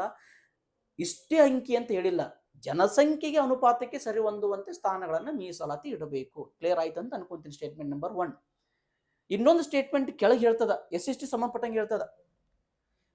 ಒಂದು ಪಂಚಾಯಿತಿಯಲ್ಲಿ ಕನಿಷ್ಠ SC ಮತ್ತು STಗೆ, SC ಅಥವಾ ST ಅಲ್ಲ, SC ಮತ್ತು ST ಒಂದೊಂದು ಸ್ಥಾನವನ್ನ ಕನಿಷ್ಠವಾದರೂ ಮೀಸಲು ಇಡಲೇಬೇಕು. ಕನಿಷ್ಠ ಒಂದೊಂದು ಸ್ಥಾನವನ್ನು SC/ST ಮೀಸಲಿದೆ. ಸರ್ ಅಲ್ಲಿ ಟೋಟಲ್ ಜನಸಂಖ್ಯೆ ಇಡಕ್ಕೆ ಅಗತ್ಯತೆ ಇಲ್ಲ, ಜನಸಂಖ್ಯೆ ಇಲ್ಲಿಂದ ಬರೋದು. ಕನಿಷ್ಠ ಒಂದೊಂದು ಸ್ಥಾನವನ್ನಾದರೂ ಕೂಡ SC/STಗೆ ಆ ಪಂಚಾಯತಿ ಪ್ರದೇಶದಲ್ಲಿ ಮೀಸಲು ಇಡಲೇಬೇಕು ಅಂತ ಪಂಚಾಯತ್ ರಾಜ್ಯ ಕಾಯ್ದೆ ಹೇಳ್ತದ. ಮ್ಯಾಕ್ಸಿಮಮ್, ಕನಿಷ್ಠ ಹೇಳಿದ್ದು ಒಂದೊಂದು ಸ್ಥಾನ, ಮ್ಯಾಕ್ಸಿಮಮ್ ಆ ಜನಸಂಖ್ಯೆಗೆ ಅನುಪಾತಕ್ಕೆ ಸರಿ ಹೊಂದುವಂತೆ ಇಡಬೇಕು ಅಂತ ಹೇಳ್ತದೆ. ಒಂದು SC/ST ಮೀಸಲಾತಿ ಕ್ಲಿಯರ್ ಆಯ್ತು ಅಂತ ಅನ್ಕೊಂತೀನಿ. ಎರಡನೇದ್ದು ನಂಬರ್ 2, ಇದು ಒಂದು. ನಂಬರ್ 2, OBC ಮೀಸಲಾತಿ, ಅದರ್ ಬ್ಯಾಕ್ವರ್ಡ್ ಕ್ಲಾಸಸ್. ಆ ಪಂಚಾಯಿತಿ ಪ್ರದೇಶದ ಒಟ್ಟು ಸ್ಥಾನಗಳಲ್ಲಿ ಆ ಪಂಚಾಯಿತಿ ಪ್ರದೇಶದ ವ್ಯಾಪ್ತಿಯೊಳಗಡೆ ಸಂವಿಧಾನ ಅಂತೂ ಮಾತಾಡಿಲ್ಲ, ಆಯ್ಕೆ ಬಿಟ್ಟಿದೆ ರಾಜ್ಯ ಸರ್ಕಾರ. ಬಟ್ ನಮ್ಮ ರಾಜ್ಯ ಸರ್ಕಾರ ಕೊಟ್ಟಿದೆ ಪಂಚಾಯಿತಿಗಳಲ್ಲಿ ಮೀಸಲಾತಿ OBC ವರ್ಗ ಕೊಟ್ಟು ಆಧಾರ್ ಬ್ಯಾಕ್ವರ್ಡ್ ಕ್ಲಾಸಸ್ ಕೊಟ್ಟಿದೆ. ಹಾಗಾದ್ರೆ ಇಲ್ಲಿ ಟೋಟಲ್ 20 ಸ್ಥಾನಗಳದವು OBC ವರ್ಗಕ್ಕೆ, ಆಧಾರ್ ಬ್ಯಾಕ್ವರ್ಡ್ ಕ್ಲಾಸಸ್ ಹಿಂದುಳಿದ ವರ್ಗಕ್ಕೆ. ಆ ಒಟ್ಟು ಸ್ಥಾನಗಳಲ್ಲಿ 1/3 ಸ್ಥಾನಗಳು 2ನೇ 1 ಅಲ್ಲ, 4ನೇ 1 ಅಲ್ಲ, 5ನೇ 1 ಅಲ್ಲ, 3ನೇ 2 ಅಲ್ಲ, 3ನೇ 1 ಆ ಒಟ್ಟು ಸ್ಥಾನಗಳನ್ನ 3 ಭಾಗ ಮಾಡಿದ್ರೆ ಅದರಲ್ಲಿ 1 ಭಾಗದಷ್ಟು ಕನಿಷ್ಠ ಸ್ಥಾನಗಳನ್ನ, ಅದರಲ್ಲಿ 1 ಭಾಗದಷ್ಟು ಸ್ಥಾನಗಳನ್ನ ಹಿಂದುಳಿದ ವರ್ಗ ಜನಕ್ಕೆ ಮೀಸಲಾತಿ ಇಡಬೇಕು ಅಂತ ಕಾಯ್ದೆ ಹೇಳ್ತಾರೆ. ಹಾಗಾದ್ರೆ ಇಲ್ಲಿ 20 ಸ್ಥಾನಗಳಂದ್ರೆ ಸುಮಾರು 7 ಸ್ಥಾನಗಳನ್ನ ಇಡ್ಲೇಬೇಕು. ಅಂಕಿ ಸಂಖ್ಯೆ ಇದೆ ಇದರಲ್ಲಿ, ಎಕ್ಸಾಕ್ಟ್ SC/ST ಅಂಕಿ ಸಂಖ್ಯೆ ಇಲ್ಲ, ಬಟ್ ಇಲ್ಲಿ ಅಂಕಿ ಸಂಖ್ಯೆ ಇದೆ. ಒಟ್ಟು ಸ್ಥಾನಗಳಲ್ಲಿ 3ನೇ 1 ಸ್ಥಾನಗಳನ್ನಾದ್ರೂ ಕೂಡ ಅದರ್ ಬ್ಯಾಕ್ವರ್ಡ್ ಕ್ಲಾಸಸ್ಸಿಗೆ ಮೀಸಲಾತಿ ಇಡಬೇಕು ಅಂತ. ಹಾಗಾದ್ರೆ SC/ST ಮೀಸಲಾತಿ ಕ್ಲಿಯರ್ ಆಯ್ತು, OBC ಮೀಸಲಾತಿ ಇಲ್ಲಿ ಕ್ಲಿಯರ್ ಆಯ್ತು, OBC ಮೀಸಲಾತಿ ಕ್ಲಿಯರ್ ಆಯ್ತು. ಹಾಗಾದ್ರೆ ಇನ್ನೊಂದು ಪಾಯಿಂಟ್ ಬರ್ತೀನಿ, ಎರಡು SC/STಗೆ ಮತ್ತು OBC ಸಂಬಂಧಪಟ್ಟಂಗೆ. ಒಂದು ವೇಳೆ SC ಮತ್ತು STಗೆ ಸ್ಥಾನಗಳನ್ನು ಮೀಸಲಾತಿ ಇಟ್ಟಾಗ, SC ಮತ್ತು STಗೆ ಮೀಸಲಾತಿ ಇಟ್ಟಾಗ, ಸ್ಥಾನಗಳನ್ನು ಮೀಸಲಾತಿ ಇಟ್ಟಾಗ, SCಗೆ ಒಂದು ಸ್ಥಾನ ಮೀಸಲಿಟ್ಟಿದ್ರ, ಆ SCಗೆ ಮೀಸಲಿಟ್ಟ ಸ್ಥಾನಗಳಿಗೆ SC ವ್ಯಕ್ತಿ ಅವೈಲೇಬಲ್ ಇರದೇ ಇದ್ದಾಗ ಆ ಸ್ಥಾನವನ್ನ ST ವ್ಯಕ್ತಿಯಿಂದ ತುಂಬಬೇಕು ಅಂತ ಪಂಚಾಯತ್ ರಾಜ್ಯ ಕಾಯ್ದೆ ಹೇಳ್ತದ. ಒಂದ್ ವೇಳೆ STಗೆ ಮೀಸಲಾತಿ ಇಟ್ಟಾಗ ಆ ST ಜನಾಂಗದ ವ್ಯಕ್ತಿ ಅವೈಲೇಬಲ್ ಇರದೇ ಇದ್ದಾಗ ಆ ಸ್ಥಾನವನ್ನ SC ಜನಾಂಗದ ವ್ಯಕ್ತಿಯಿಂದ ತುಂಬಬೇಕು. SC ಜನಾಂಗಕ್ಕೆ ಮೀಸಲಾತಿ ಇಟ್ಟಿರ್ತೀವಿ, ಆ ವ್ಯಕ್ತಿಯಲ್ಲಿ ಇರಲ್ಲ, ಅದನ್ನು STಗೆ ಮೀಸಲಾತಿ ಇಟ್ಟಿರ್ತೀವಿ, ಆ ವ್ಯಕ್ತಿ ಅವೈಲೇಬಲ್ ಇರಲ್ಲ, ಅದನ್ನ SCಯಿಂದ ತುಂಬಬೇಕು ಅಂತ ಪಂಚಾಯತ್ ರಾಜ್ಯ ಕಾಯ್ದೆ ಹೇಳ್ತದ. ಕ್ಲಿಯರ್ ಆಯ್ತು. ಮೀಸಲಾತಿ ಎಷ್ಟು ಇರಬೇಕು, ಆ ಸ್ಥಾನವನ್ನು ಹೇಗೆ ತುಂಬಬೇಕು ಅಂತಕ್ಕಂಥದ್ದು. ಇಲ್ಲಿ OBC ಒಳಗಡೆ ನಾವು ಮಾತಾಡಿದೆ, ಒಟ್ಟು ಆ ಪಂಚಾಯತಿ ಪ್ರದೇಶ ವ್ಯಾಪ್ತಿಯೊಳಗಿರತಕ್ಕಂಥ ಒಟ್ಟು ಸ್ಥಾನಗಳಲ್ಲಿ 3ನೇ 1 ಸ್ಥಾನಗಳನ್ನ OBC ವರ್ಗಕ್ಕೆ ಮೀಸಲಾತಿ ಇಡಬೇಕು. ಆ ಮೀಸಲಾತಿ ಇಟ್ಟಂತ ಸ್ಥಾನಗಳಲ್ಲಿ ನಾನು ಹೇಳಿದೆ, ಈಗ 21 ಸ್ಥಾನಗಳದಂತ ಇಟ್ಕೊಳ್ಳಿ, ಟೋಟಲ್ 21 ಸ್ಥಾನಗಳು, 21 7 3 21, 7 ಸ್ಥಾನಗಳನ್ನ OBCಗೆ ಇಡ್ಲೇಬೇಕು. ಹಾಗಾದ್ರೆ ಇಲ್ಲಿ 7 ಸ್ಥಾನಗಳನ್ನ ತೆಗೆದುಕೊಂಡಿವೆ ಅಂತ ಇಟ್ಕೊಳ್ಳಿ. OBC ವರ್ಗಕ್ಕೆ ಮೀಸಲಿಟ್ಟಂತ ಸ್ಥಾನಗಳಲ್ಲಿ, OBC ವರ್ಗಕ್ಕೆ ಮೀಸಲಿಟ್ಟಂತ ಸ್ಥಾನಗಳದವಲ್ಲ, 7 ಸ್ಥಾನಗಳದವಲ್ಲ, ಆ ಮೀಸಲಿಟ್ಟಂತ ಸ್ಥಾನಗಳಲ್ಲಿನೇ ಅಗೇನ್ 2 ಭಾಗ ಮಾಡ್ತೀವಿ ನಾವು. ಏನ್ 2 ಭಾಗ ಅಂತಂದ್ರೆ, ಇಲ್ಲಿ ಅ ವರ್ಗ ಮತ್ತು ಬ ವರ್ಗ. OBC ಒಳಗಡೆ 2 ವರ್ಗ ಮಾಡ್ತೀವಿ, ಅ ವರ್ಗ ಮತ್ತು ಬ ವರ್ಗ. ಹಾಗಾದ್ರೆ ಅ ವರ್ಗದಲ್ಲಿ ಯಾರು ಬರುತ್ತಾರೆ ಅಂತಂದ್ರೆ, ಕರ್ನಾಟಕದಲ್ಲಿ ರಿಸರ್ವೇಶನ್ ಹೇಗಿದೆ ಅಂತಂತಂದ್ರೆ ಅದನ್ನ ಕಂಪ್ಲೀಟ್ ಹೋಗುದಿಲ್ಲ. GM ಇದೆ, SC ಇದೆ, ST ಇದೆ, ಕ್ಯಾಟಗರಿ 1 ಇದೆ, 2A ಇದೆ, 2B ಇದೆ, 3A ಇದೆ, 3B ಇದೆ. 8 ವರ್ಗಗಳದು ಕರ್ನಾಟಕದಲ್ಲಿ. ಹಾಗಾದ್ರೆ ಇಲ್ಲಿಂದ ನಾವು ಇದನ್ನು OBC ವರ್ಗಗಳು ಅಂತ ಕರಿತೀವಿ. GM SC/ST ಮೇಲ್ಕ್ ಬಿಟ್ರೆ category 1 2A 2B 3A 3B ಇದನ್ನ ನಾವು OBC ವರ್ಗಗಳು ಅಂತ ಕರಿತೀವಿ. ಹಾಗಾದ್ರೆ ಇಲ್ಲಿಂದ ಕ್ಯಾಟಗರಿ 1 2A ಇದನ್ನ ಅ ವರ್ಗ ಅಂತ ಕರಿತೀವಿ, 2B 3B 3A 3B ಈ 3 ವರ್ಗಗಳನ್ನ ಬ ವರ್ಗಗಳು ಅಂತ ಕರಿತೀವಿ. Category first 2A, category first ಒಳಗೆ ಎಷ್ಟು ಜಾತಿ ಬರ್ 100 ಜಾತಿಗಳು ಬರ್ಬೋದು. 2Aದೊಳಗೂ ಕೂಡ 86 90 100 ಜಾತಿಗಳು ಬರ್ಬೋದು. ಆ ಎಲ್ಲ ಜಾತಿಗಳಿಗೂ ಅ ವರ್ಗ ಅಂತ ನಾವು ಕರೆದ್ರೆ, 2B ಮುಸ್ಲಿಂ, 3A 3B ಈ ವರ್ಗಗಳಿಗೆ ಬ ವರ್ಗದ ವರ್ಗ ಅಂತ ಕರಿತೀವಿ. ಹಾಗಾದ್ರೆ ಆ 7 ಸ್ಥಾನಗಳಲ್ಲಿ 3ನೇ 1 ಸ್ಥಾನಗಳನ್ನ OBC ತೆಗೆದಿದ್ವಲ್ಲ, ಆ 1 ಸ್ಥಾನಗಳನ್ನ ಒಳ್ಳೆ ನಾವು ತೆಗೆದುಕೊಂಡಾಗ ಅದರಲ್ಲಿನೇ ಅ ವರ್ಗಕ್ಕೆ 80% ಸ್ಥಾನಗಳನ್ನ, ಅ ವರ್ಗಕ್ಕೆ 80%, ಈ ಕಡೆಗೆ 20% ಸ್ಥಾನಗಳನ್ನ ಬ ವರ್ಗಕ್ಕೆ ಮೀಸಲಿಟ್ಟಿಡಬೇಕು. 80% ಸ್ಥಾನಗಳನ್ನ ಅ ವರ್ಗಕ್ಕೆ, 22% ಸ್ಥಾನಗಳನ್ನ ಬ ವರ್ಗಕ್ಕೆ. ಹಾಗಾದ್ರೆ ಅದನ್ನ ನಾವು 10ಕ್ಕೆ ಸಿಂಪಲ್ ಆಗಿ ಕನ್ವರ್ಟ್ ಮಾಡ್ಕೊಂಡ್ಬಿಟ್ವಿ ಅಂತ ಇಟ್ಕೊಳ್ಳಿ. 10ಕ್ಕೆ ನಾವು ಸಿಂಪಲ್ 7ಅನ್ನ 10ಕ್ಕೆ ಸಿಂಪಲ್ ಆಗಿ ಕನ್ವರ್ಟ್ ಮಾಡ್ಕೊಂಡ್ವಿ ಅಂತಂದ್ರೆ 8 ಸ್ಥಾನಗಳನ್ನ ಅ ವರ್ಗಕ್ಕೆ, 2 ಸ್ಥಾನಗಳನ್ನ ಬ ವರ್ಗಕ್ಕೆ ಮೀಸಲಾತಿ ಇಡಬೇಕು, ಅ ವರ್ಗ ಮತ್ತು ಬ ವರ್ಗ. ಹಾಗಾದ್ರೆ ಇನ್ನೊಂದು ಸ್ಟೇಟ್ಮೆಂಟ್ ಬರ್ತದೆ ಇಲ್ಲಿ OBC ಒಳಗಡೆ, ಅ ವರ್ಗಕ್ಕೆ ಒಂದು ಸ್ಥಾನ ಮೀಸಲಿಟ್ಟಿದ್ವಿ ಅಂತ ಇಟ್ಕೊಳ್ಳಿ. ಅ ವರ್ಗದ ವ್ಯಕ್ತಿ ಅಲ್ಲಿ ಲಭ್ಯ ಇದ್ದಾಗ ಅದನ್ನ ಬ ವರ್ಗದಿಂದ ತುಂಬಬೇಕು. ಒಂದು ಸ್ಥಾನವನ್ನ ಬ ವರ್ಗಕ್ಕೆ ಇಟ್ಟಿದ್ವಿ, ಬ ವರ್ಗಕ್ಕೆ ಇಟ್ಟಾಗ ಬ ವರ್ಗದ ವ್ಯಕ್ತಿಯಲ್ಲಿ ಲಭ್ಯವಿಲ್ಲದಿದ್ದಾಗ ಅದನ್ನ ಅ ವರ್ಗದಿಂದ ತುಂಬಬೇಕು ಅಂತ ಕಾಯ್ದೆ ಹೇಳ್ತದೆ. ಪಂಚಾಯಿತಿ ರಾಜ್ಯ ಕಾಯ್ದೆ, ನಾನು ಇನ್ನೂ ಮೀಸಲಾತಿ ಮುಗಿಸಿಲ್ಲ, SC ST ಇದು ಮಾತ್ರ ಮಾತಾಡಿದ್ದೀನಿ, OBC ಮಾತ್ರ ಮಾತಾಡ್ತಾ ಇದ್ದೀನಿ, ಇನ್ನೂ ಬೇರೆ ಬೇರೆದು ಬಂದಿಲ್ಲ ನಾನು. ಹಾಗಾದ್ರೆ SC ST ಕ್ಲಿಯರ್ ಆಯಿತು, OBC ಕ್ಲಿಯರ್ ಆಯಿತು. OBC ಒಳಗಡೆ ಮೀಸಲಿಟ್ಟಂಥ ಸ್ಥಾನಗಳಲ್ಲಿ 1/3 ಮೀಸಲಿಟ್ಟ ಸ್ಥಾನಗಳಲ್ಲಿ ಅ ವರ್ಗಕ್ಕೆ 80%, ಬ ವರ್ಗಕ್ಕೆ 20%, ಆ ವ್ಯಕ್ತಿ ಲಭ್ಯ ಇಲ್ಲದಿದ್ದಾಗ ಈ ವ್ಯಕ್ತಿಯಿಂದ, ಈ ವ್ಯಕ್ತಿ ಲಭ್ಯ ಇಲ್ಲದಿದ್ದಾಗ ಆ ವ್ಯಕ್ತಿಯಿಂದ ತುಂಬಬೇಕು ಅಂತ ಪಂಚಾಯತ್ ರಾಜ್ಯ ಕಾಯ್ದೆ ಹೇಳ್ತದ. ಹಾಗಾದ್ರೆ ಇನ್ನೊಂದು ಸ್ವಲ್ಪ 3ನೇ ಪಾಯಿಂಟಿಗೆ ಬರ್ತೀನಿ. ಪಾಯಿಂಟ್ ನಂಬರ್ 3 ಬರ್ತೀನಿ. ಇಲ್ಲಿ ಪಾಯಿಂಟ್ ನಂಬರ್ 3 ಸಾಧ್ಯವಾದರೆ ಎಷ್ಟಾಗುತ್ತೆ ಅಷ್ಟು ಮಾಡೋಣ. ಹಾಗಾದ್ರೆ 3ನೇ ಪಾಯಿಂಟಿಗೆ ನಾ ಬರ್ತೀನಿ. SC ST ಕ್ಲಿಯರ್ ಆಯಿತು, OBC ಕ್ಲಿಯರ್ ಆಯಿತು. ಹಾಗಾದ್ರೆ ಇದು ಏನು ಹೇಳ್ತದ, ಈ ಪಂಚಾಯಿತಿಯಲ್ಲಿ ಇರ್ತಕ್ಕಂಥ ಒಟ್ಟು ಸ್ಥಾನಗಳಲ್ಲಿ SC ST ಅಂಡ್ OBCಗೆ ಮೀಸಲಿಟ್ಟಂಥ ಸ್ಥಾನಗಳು ಅಂದ್ರೆ ಒಟ್ಟು ಸ್ಥಾನಗಳಲ್ಲಿ ಇವಾಗ ಮೀಸಲಿಟ್ಟಂಥ ಸ್ಥಾನಗಳೇಂದವಲ್ಲ 50% ಮೀರುವಂಗಿಲ್ಲ, 50% ಮೀರಾಗಿಲ್ಲ, ಹಂಗೆ ಮೀಸಲಾತಿ ಇಡಬೇಕು. ಪರಿಶಿಷ್ಟ ಜಾತಿ ಮತ್ತು ಪರಿಶಿಷ್ಟ ಪಂಗಡ ಮತ್ತು OBC ವರ್ಗಕ್ಕೆ ಒಟ್ಟು ಸ್ಥಾನಗಳು ಏನದಾವು, ಈಗ ಒಂದೆಡೆ ಇಲ್ಲಿ 30 ಸ್ಥಾನಗಳದಾವೆ ಅಂತಂದ್ರೆ ಕನಿಷ್ಠ 15 ಸ್ಥಾನಗಳು OBCಗೆ, ಇನ್ನು 15 ಸ್ಥಾನಗಳು ಮೀಸಲಿಟ್ಟಿರದ ಸ್ಥಾನಗಳು ಅಂತ ನಾವು ಕರಿತೀವಿ. ಮೀಸಲಿಟ್ಟಂತ ಸ್ಥಾನಗಳು 15, ಮೀಸಲಿಟ್ಟ 50% ಮೀರಬಾರ್ದು ಅಂತ ಕಾಯ್ದೆ ರೆಸ್ಟ್ರಿಕ್ಷನ್ ಹಾಕತ್ತೆ. ಪರಿಶಿಷ್ಟ ಜಾತಿ, ಪರಿಶಿಷ್ಟ ಪಂಗಡ ಮತ್ತು OBC ವರ್ಗಕ್ಕೆ ಮೀಸಲಿಡ್ತಕ್ಕಂಥ ಸ್ಥಾನಗಳು ಆ ಪಂಚಾಯತಿ ಒಟ್ಟು ಸ್ಥಾನಗಳಲ್ಲಿ 50% ಮೀರಂಗಿಲ್ಲ, ಮೀರಬಾರ್ದು. ಅದೇ ಕ್ಯಾಲ್ಕುಲೇಷನ್ ಮೇಲೆ ಹೋಗ್ಬೇಕು. ಹಾಗಾದ್ರೆ ನೆಕ್ಸ್ಟ್ ವುಮೆನ್ ಕೋಟಾ ಬರ್ತೀನ. ವುಮೆನ್ ಕೋಟಾ ಮಹಿಳಾ ಮೀಸಲಾತಿ. ಹಾಗಾದ್ರೆ ಪಂಚಾಯತ್ ರಾಜ್ಯ ಕಾಯ್ದೆ ಸದಸ್ಯನ ಸ್ಥಾನದಲ್ಲಿ ಇಲ್ಲಿ 2 ಅದು. ಹಾಗಾದ್ರೆ ಒಟ್ಟು ಪಂಚಾಯತಿ ಪ್ರದೇಶದ ವ್ಯಾಪ್ತಿಯೊಳಗಡೆ 50% ಮೀಸಲಿಟ್ಟಂತ ಸ್ಥಾನಗಳು, ಇನ್ನು 50% ಮೀಸಲಿಡದೇ ಇರತಕ್ಕಂಥ ಸ್ಥಾನಗಳು.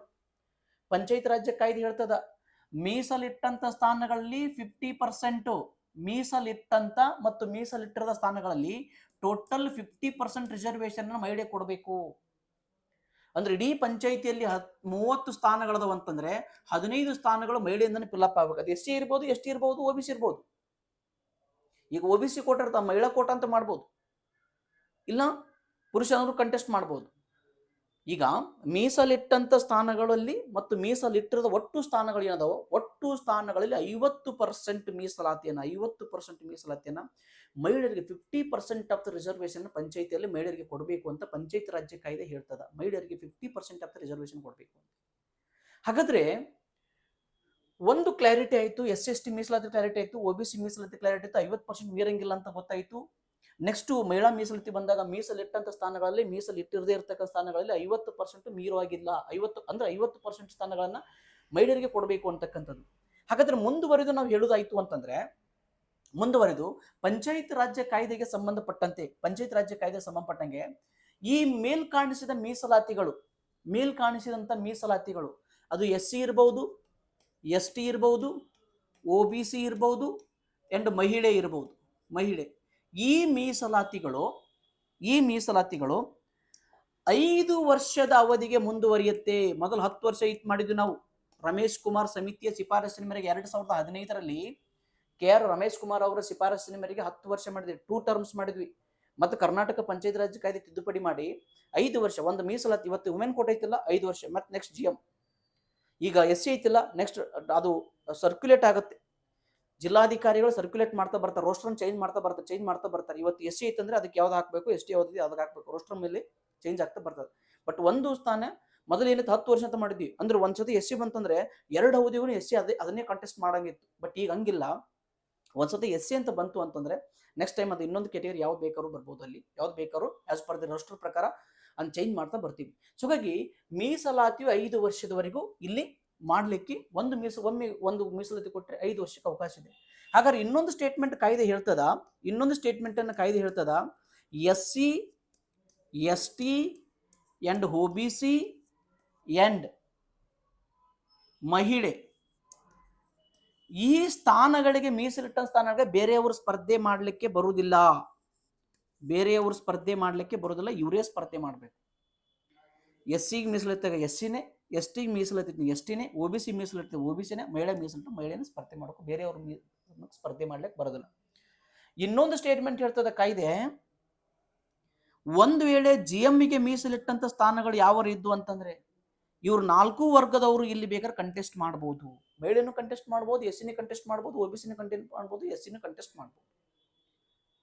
ಪರಿಶಿಷ್ಟ ಜಾತಿ, ಪರಿಶಿಷ್ಟ ಪಂಗಡ, OBC ಮಹಿಳೆಯರಿಗೆ ಮೀಸಲಿಟ್ಟ ಸ್ಥಾನಗಳಿಗೆ ಅವರೇ ಸ್ಪರ್ಧೆ ಮಾಡೋಕ್ಕೋ ಬೇರೆಯವರು ಸ್ಪರ್ಧೆ ಮಾಡಕ್ ಬರಲ್ಲ. ಬಟ್ GMಗೆ ಮೀಸಲಿಟ್ಟಂತ ಸ್ಥಾನಗಳಿಗೆ ಜನರಲ್ ಇತ್ತಂತಂದ್ರೆ ಅದಕ್ಕೆ ಹೆಣ್ಮಗಳಾದ್ರೂ ಸ್ಪರ್ಧೆ ಮಾಡಬಹುದು, ಇಲ್ಲಿ SC ಆದ್ರೂ ಸ್ಪರ್ಧೆ ಮಾಡಬಹುದು, ST ಸ್ಪರ್ಧೆ ಮಾಡಬಹುದು, OBC ಆದ್ರೂ ಸ್ಪರ್ಧೆ ಮಾಡಬಹುದು. ಅಲ್ಲಿ ಯಾರು ಕೂಡ ನಿನಗೆ ಆಲ್ರೆಡಿ SC ಮೀಸಲೈತಿದೆ ಈ GM ಬರಂಗಿಲ್ಲ ಅಂತಲ್ಲ, GM ಯಾರು ಬೇಕಾದ್ರೂ ಕಂಟೆಸ್ಟ್ ಮಾಡಬಹುದು. ಬಟ್ SC ಮೀಸಲೈತಿ SC ಮಾತ್ರ, ST ಮೀಸಲೈತಿ ST ಮಾತ್ರ ಸ್ಪರ್ಧೆಯನ್ನ ಮಾಡಬೇಕು, ಬೇರೆಯವರು ಸ್ಪರ್ಧೆ ಮಾಡ್ಲಿಕ್ಕೆ ಬರೋದಿಲ್ಲ. ಹಾಗಾದ್ರೆ ಇನ್ನೊಂದು ಸ್ವಲ್ಪ ಮುಂದುವರಿದು ಇನ್ನೊಂದಿಷ್ಟು ಸೆಕ್ಷನ್ಸ್ ಅನ್ನು ಮಾತಾಡ್ತಾ ಬರ್ತೀವಿ. ಇದೇ ಸೆಕ್ಷನ್ 4ನೇ ಸೆಕ್ಷನ್ ಅಲ್ಲಿ ಹಾಗಾದ್ರೆ ಒಂದು ಪಂಚಾಯಿತಿ ಪ್ರದೇಶದಲ್ಲಿ ಚುನಾವಣಾ ಕ್ಷೇತ್ರಗಳನ್ನ, ಒಂದು ಪಂಚಾಯಿತಿ ಪ್ರದೇಶದ ಒಳಗಡೆ, ಒಂದು ಗ್ರಾಮ ಪಂಚಾಯತ್ ಪ್ರದೇಶ ವ್ಯಾಪ್ತಿಯೊಳಗಡೆ ಎಷ್ಟು ಚುನಾವಣಾ ಕ್ಷೇತ್ರಗಳು ಇರಬೇಕು, ಎಷ್ಟು ಚುನಾವಣಾ ಕ್ಷೇತ್ರಗಳು ಇರಬೇಕು ಅಂತಕ್ಕಂಥ ನಿರ್ಧಾರ ಮಾಡುವಂತ ಅಧಿಕಾರ ಜಿಲ್ಲಾ ಅಧಿಕಾರಿಗಿದೆ. ಎಷ್ಟು ಚುನಾವಣಾ ಕ್ಷೇತ್ರಗಳಿರಬೇಕು, ಮೀಸಲಾತಿಯನ್ನ ಪ್ರತಿ ರೋಟೇಷನ್ ಮೇಲೆ ಅದನ್ನು ಬದಲಾಯಿಸುವಂತ ಅಧಿಕಾರ ಕೂಡ ಜಿಲ್ಲಾಧಿಕಾರಿಗಿದೆ. ಅದನ್ನು ಬದಲಾಯಿಸುವಂತ ಅಧಿಕಾರ ಕೂಡ ಜಿಲ್ಲಾಧಿಕಾರಿ.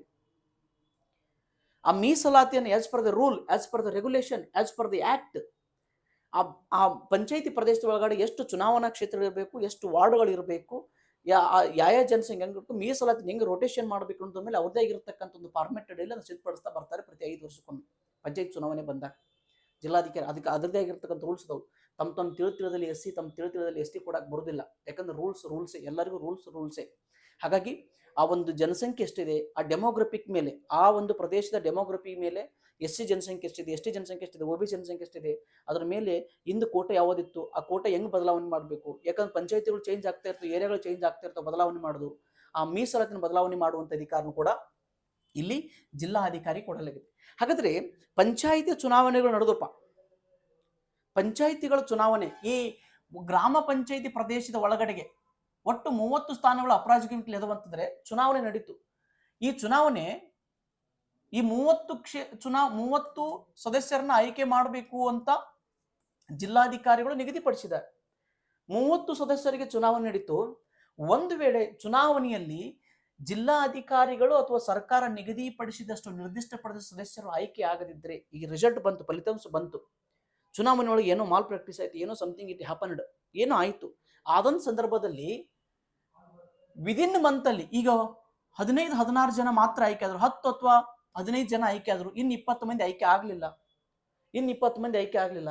ಇಮಿಡಿಯೇಟ್ ಯಾವುದೇ ಒಂದು ಕಾರಣಕ್ಕೋಸ್ಕರ ಚುನಾವಣೆ ಕ್ಯಾನ್ಸಲ್, ಅದು ಬ್ಯಾನ್, ಅದು ಇಮಿಡಿಯೇಟ್ ಜಿಲ್ಲಾಧಿಕಾರಿಗೆ ಏನ್ ಹೇಳುತ್ತೆ ಕಾಯ್ದೆ ಅಂತಂದ್ರೆ, ಫಲಿತಾಂಶವನ್ನ ಘೋಷಿಸಿದ ದಿನಾಂಕದಿಂದ 1 ತಿಂಗಳ ಒಳಗೆ ಉಳಿದ ಸ್ಥಾನಗಳಿಗೂ ಚುನಾವಣೆಯನ್ನು ಕಂಡಕ್ಟ್ ಮಾಡಬೇಕು ಅಂತೆ. ಉಳಿದ ಸ್ಥಾನಗಳಿಗೂ ಇಮಿಡಿಯೇಟ್ ಚುನಾವಣೆಯನ್ನು ಕಂಡಕ್ಟ್ ಮಾಡಬೇಕು ಅಂತ ಅದು ಹೇಳ್ತದೆ. ಇಮಿಡಿಯೇಟ್ ಚುನಾವಣೆ ಕಂಡಕ್ಟ್ ಮಾಡಬೇಕು. ಅದಾಗ್ಯೂ ಕೂಡ ಮಾಡಿದಾಗೂ ಕೂಡ ಕಾಯ್ದೆ ಇನ್ನೊಂದು 8ನೇ ಸೆಕ್ಷನ್ 5ರ ಉಪಸೆಕ್ಷನ್ 8ರಲ್ಲಿ ಒಂದು ಪಾಯಿಂಟ್ ಹೇಳ್ತದೆ. ಏನಂತಂದ್ರೆ, ಆ ಪಂಚಾಯಿತಿ ಪ್ರದೇಶದ ಒಳಗಡೆ ಒಟ್ಟು ಸ್ಥಾನಗಳು ಎಷ್ಟಿದ್ವು, ಆ ಸ್ಥಾನಗಳಲ್ಲಿ 2/3 ಸ್ಥಾನಗಳನ್ನು ಏನಾದ್ರು ಆಯ್ಕೆ ಆದವು ಅಂತಂದ್ರೆ, ಕನಿಷ್ಠ ಸ್ಥಾನಗಳು 30 ಸ್ಥಾನಗಳಂತಂದ್ರೆ 10 3/2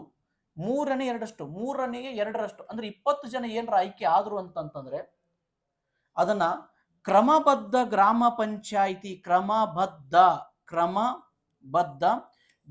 ಪಂಚಾಯಿತಿ ಎಂದು ಘೋಷಣೆ ಮಾಡುವ ಅಧಿಕಾರ ಜಿಲ್ಲಾ ಅಧಿಕಾರಿಗಿದೆ. ಕ್ರಮಬದ್ಧ ಗ್ರಾಮ ಪಂಚಾಯಿತಿ ಚುನಾವಣೆ ಅಂತ ಘೋಷಣೆ ಮಾಡುವ ಅಧಿಕಾರ ಇದೆ. ಆಡಳಿತ ಮಾಡ್ಲಿಕ್ಕೂ ಕೂಡ ಅವ್ರು ಹಾಕೊಂಡು 3/2 ಆಯ್ಕೆ ಆದ್ರೂ ಕೂಡ ಕ್ರಮಬದ್ಧ ಗ್ರಾಮ ಪಂಚಾಯಿತಿ, ನಾಳೆ ಅದು ಗ್ರಾಮ ಪಂಚಾಯಿತಿ ರಚನೆ ಮಾಡಿ ಅವ್ರೇನೇ ಡಿಸಿಷನ್ ತೆಗೆದುಕೊಳ್ಳೋಕೆ ಕೂಡ ಅಧಿಕಾರ ಪಂಚಾಯತ್ ರಾಜ್ಯ ಕಾಯ್ದೆ ಕೊಟ್ಟಿದೆ. ಅಂದ್ರೆ 30 ಜನರ ಸದಸ್ಯರು ಒಟ್ಟಿದ್ರು, 10 ಜನ ಯಾವುದೇ ಕಾರಣಕ್ಕೆ ಆಯ್ಕೆ ಆಗಲಿ, 20 ಜನ ಆಯ್ಕೆ ಆದ್ರು ಅಂದ್ರೆ ಗ್ರಾಮ ಪಂಚಾಯತ್ ರಚನೆ ಮಾಡ್ಕೊಂಡು ಅಧ್ಯಕ್ಷ ಉಪಾಧ್ಯಕ್ಷನ ಆಯ್ಕೆ ಮಾಡ್ಕೊಂಡು ಪಂಚಾಯತಿಯಲ್ಲಿ ಆಡಳಿತ ಮಾಡಲಿಕ್ಕೆ ಅಧಿಕಾರವನ್ನು ಪಂಚಾಯತ್ ರಾಜ್ಯ ಕಾಯ್ದೆ ಕೊಟ್ಟಿದೆ. 2/3 ಸದಸ್ಯರು, ಕನಿಷ್ಠ 2/3 ಸದಸ್ಯರು ಆಯ್ಕೆ ಆದ್ರೂ ಕೂಡ ಅದನ್ನು ಕ್ರಮಬದ್ಧ ಪಂಚಾಯಿತಿ ಅಂತ ಘೋಷಣೆ ಮಾಡಿ ರಾಜ್ಯಪತ್ರದಲ್ಲಿ ಪ್ರಕಟಿಸಿ ಅವ್ರ ಪ್ರಮಾಣ ಪತ್ರವನ್ನು ಕೊಟ್ಟು ಆಡಳಿತ ಮಾಡಲಿಕ್ಕೆ ಅವಕಾಶವನ್ನು ಕೊಡಲಿಕ್ಕೆ ಕೂಡ ಪಂಚಾಯತ್ ರಾಜ್ಯ ಕಾಯ್ದೆ ಅವಕಾಶವನ್ನು ಕೊಟ್ಟಿದೆ. ಹಾಗಾದ್ರೆ ಸೆಕ್ಷನ್ 4 ಪಂಚಾಯಿತಿ ಪ್ರದೇಶದ ಘೋಷಣೆ, ಗ್ರಾಮ ಪಂಚಾಯಿತಿಯ ಸ್ಥಾಪನೆ, ಎಷ್ಟು ಜನಸಂಖ್ಯೆ ಒಬ್ಬರು ಮಾಡಬೇಕು ಅಂತಕ್ಕಂಥದ್ದು. ನೆಕ್ಸ್ಟ್ ಸೆಕ್ಷನ್ 5ರಲ್ಲಿ ಗ್ರಾಮ ಪಂಚಾಯಿತಿ ರಚನೆ, ಮೀಸಲಾತಿ, SC ST ಮೀಸಲಾತಿ, OBC ಮೀಸಲಾತಿ, ಅಲ್ಲಿ ಆ ಮೀಸಲಾತಿನ ಹೆಂಗಿಡಬೇಕು, ನೆಕ್ಸ್ಟು ಮಹಿಳಾ ಮೀಸಲಾತಿ ಎಷ್ಟಿರಬೇಕು, ಮೀಸಲಾತಿ ಅಧಿಕಾರಾವಧಿ 5 ವರ್ಷ, ಅಲ್ಲಿ ಏನೇ ಕೂಡ ಬಂದರೂ ಕೂಡ ಅದನ್ನು ಪಂಚಾಯತ್ ಸಂಬಂಧಪಟ್ಟಂಗೆ ಕ್ಷೇತ್ರಗಳನ್ನು ಘೋಷಣೆ ಮಾಡುವ ಅಧಿಕಾರ, ಅದನ್ನು ವಾರ್ಡ್ಗಳನ್ನು ನಿರ್ದಿಷ್ಟಪಡಿಸುವ ಅಧಿಕಾರ, ಮೀಸಲಾತಿ ರೊಟೇಷನ್ ಮಾಡುವ ಅಧಿಕಾರ, ಅದರ ಪಂಚಾಯಿತಿ ಚುನಾವಣೆ ನಡೆದಾಗ ವಿದಿನ್ 1 ಮಂತ್ ಅಲ್ಲಿ ಅದನ್ನು ಮತ್ತೊಂದು ಸತಿ ಚುನಾವಣೆ ಕಂಡಕ್ಟ್ ಮಾಡುವ ಅಧಿಕಾರ ಜಿಲ್ಲಾಧಿಕಾರಿಗಿದೆ. ಒಂದು ವೇಳೆ 3/2 ಸದಸ್ಯರು ಆಯ್ಕೆ ಆದರೆ ಅದರ ಕ್ರಮಬದ್ಧ ಪಂಚಾಯಿತಿ ಅಂತಕ್ಕಂಥ ಘೋಷಣೆ ಮಾಡುವ ಅಧಿಕಾರ ಕೂಡ ಜಿಲ್ಲಾಧಿಕಾರಿಗೆ ಕಾಯ್ದೆ ಕೊಟ್ಟಿದೆ. ಹಾಗಾಗಿ ಇಲ್ಲಿ 2 ಸೆಕ್ಷನ್ಸ್ಗಳ ಪಾಯಿಂಟು ನಿಮಗೆ ಗೊತ್ತಾದಂತ ಅನ್ಕೊಂತೀನಿ, ತುಂಬ ಹೊರೆ ಮಾಡೋದು ಬೇಡ. ಹಾಗಾದ್ರೆ ಇಲ್ಲಿ ನೆಕ್ಸ್ಟ್ ನಾನು ಒಂದು 5 ಕ್ವಶನ್ಸನ್ನು ಸಿಂಪಲ್ ಆಗಿ ಹಾಕ್ತಾ ಬಂದಿದ್ದೀನಿ, ನೋಡ್ತಾ ಬಂದ್ಬಿಡಿ. ಗ್ರಾಮ ಪಂಚಾಯಿತಿಯನ್ನು ಘೋಷಿಸುವವರು ಯಾರು? ಕಮೆಂಟ್ ಬಾಕ್ಸಲ್ಲಿ ತಿಳಿಸ್ತಾ ಬನ್ನಿ. ಒಂದು ನೆಕ್ಸ್ಟು ಗ್ರಾಮ ಪಂಚಾಯಿತಿಯ SC ST ಮತ್ತು OBC ಮೀಸಲಾತಿ ಅವಧಿ, ಗ್ರಾಮ ಪಂಚಾಯಿತಿಯೊಳಗಿರ್ತಕ್ಕಂಥ ಪರಿಶಿಷ್ಟ ಜಾತಿ, ಪರಿಶಿಷ್ಟ ಪಂಗಡ ಮತ್ತು OBC ವರ್ಗದ ಮೀಸಲಾತಿ ಅವಧಿ ಎಷ್ಟು ವರ್ಷ ಅಂತಕ್ಕಂಥದನ್ನು ಆನ್ಸರ್ಸನ್ನು ಕಮೆಂಟ್ ಬಾಕ್ಸಲ್ಲಿ ಹಾಕಿ. ನೆಕ್ಸ್ಟ್ 3ನೇದು, ಜಿಲ್ಲಾಧಿಕಾರಿಯ ಆದೇಶದಿಂದ ಬಾಧಿತನಾದಂಥ ವ್ಯಕ್ತಿ ಎಷ್ಟು ದಿನಗಳ ಒಳಗೆ ಪ್ರಾದೇಶಿಕ ಆಯುಕ್ತರಿಂದ ಕಮಿಷನರ್ಗೆ ಮನವಿ ಸಲ್ಲಿಸಬೇಕು ಅಂತಕ್ಕಂಥದ್ದು. 15 ದಿನ, 30 ದಿನ, 45 ದಿನ, 60 ದಿನಗಳ ಒಳಗೆ ಮನವಿ ಸಲ್ಲಿಸಲಿಕ್ಕೆ ಅವಕಾಶ ಪಂಚಾಯತ್ ರಾಜ್ಯ ಕಾಯ್ದೆ ಕೊಟ್ಟಿದೆ ಅಂತಕ್ಕಂಥದ್ದು.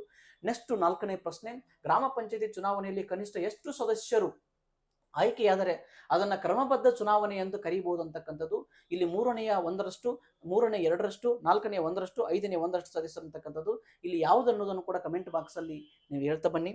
ಲಾಸ್ಟ್ ಪ್ರಶ್ನೆ ಇಲ್ಲಿ ಕೇಳಿರ್ತಕ್ಕಂಥದ್ದು, ಎಷ್ಟು ಜನಸಂಖ್ಯೆ ಒಬ್ಬ ಗ್ರಾಮ ಪಂಚಾಯತಿ ಸದಸ್ಯನ ಆಯ್ಕೆಯಾಗುತ್ತದೆ? ಎಷ್ಟು? 300 ಜನಸಂಖ್ಯೆ ಒಬ್ಬ, 400 ಜನಸಂಖ್ಯೆ ಒಬ್ಬ, 500 ಜನಸಂಖ್ಯೆ ಒಬ್ಬ, 600 ಜನಸಂಖ್ಯೆ ಒಬ್ಬ, ಎಷ್ಟು ಜನಸಂಖ್ಯೆ ಒಬ್ಬ ಗ್ರಾಮ ಪಂಚಾಯತ್ ಸದಸ್ಯನ ಆಯ್ಕೆ ಆಗುತ್ತೆ ಅನ್ನೋದನ್ನ ನೀವು ಕಮೆಂಟ್ ಬಾಕ್ಸಲ್ಲಿ ಒಂದು ಆನ್ಸರ್ಸ್ ಮಾಡಿ ತಿಳಿಸಿ.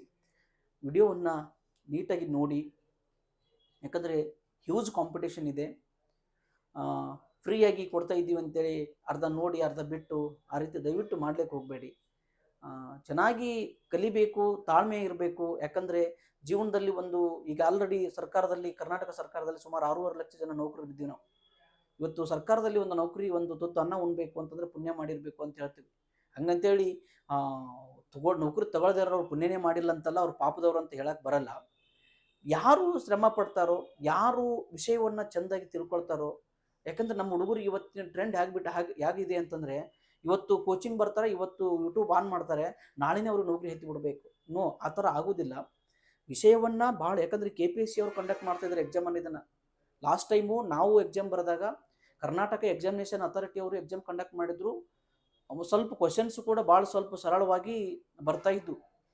ಬಟ್ KPSC ಅವರು ಕ್ವಶನ್ ಪೇಪರ್ ಹೇಗಿರುತ್ತೆ ಅನ್ನೋದು ತಮಗೆಲ್ಲ ಗೊತ್ತಿದೆ. ತಾವೆಲ್ಲ ಕೆಲವಷ್ಟು ಆಲ್ರೆಡಿ CET ಅಟೆಂಡ್ ಮಾಡಿರ್ತೀರಿ. ಅಟೆಂಡ್ ಮಾಡಿದ್ರು ಕೂಡ ಓಲ್ಡ್ ಒಂದು 2-3 ವರ್ಷದ ಕ್ವಶನ್ ಪೇಪರನ್ನು KPSC ನೋಡಿದ್ರೆ ಗೊತ್ತಾಗ್ಬಿಡುತ್ತಾ ನಾನು ಎಷ್ಟು ಕುತ್ಕೊಂಡು ಚೆಂದಾಗಿ ಓದ್ಬೇಕಂತಕ್ಕಂಥದ್ದು.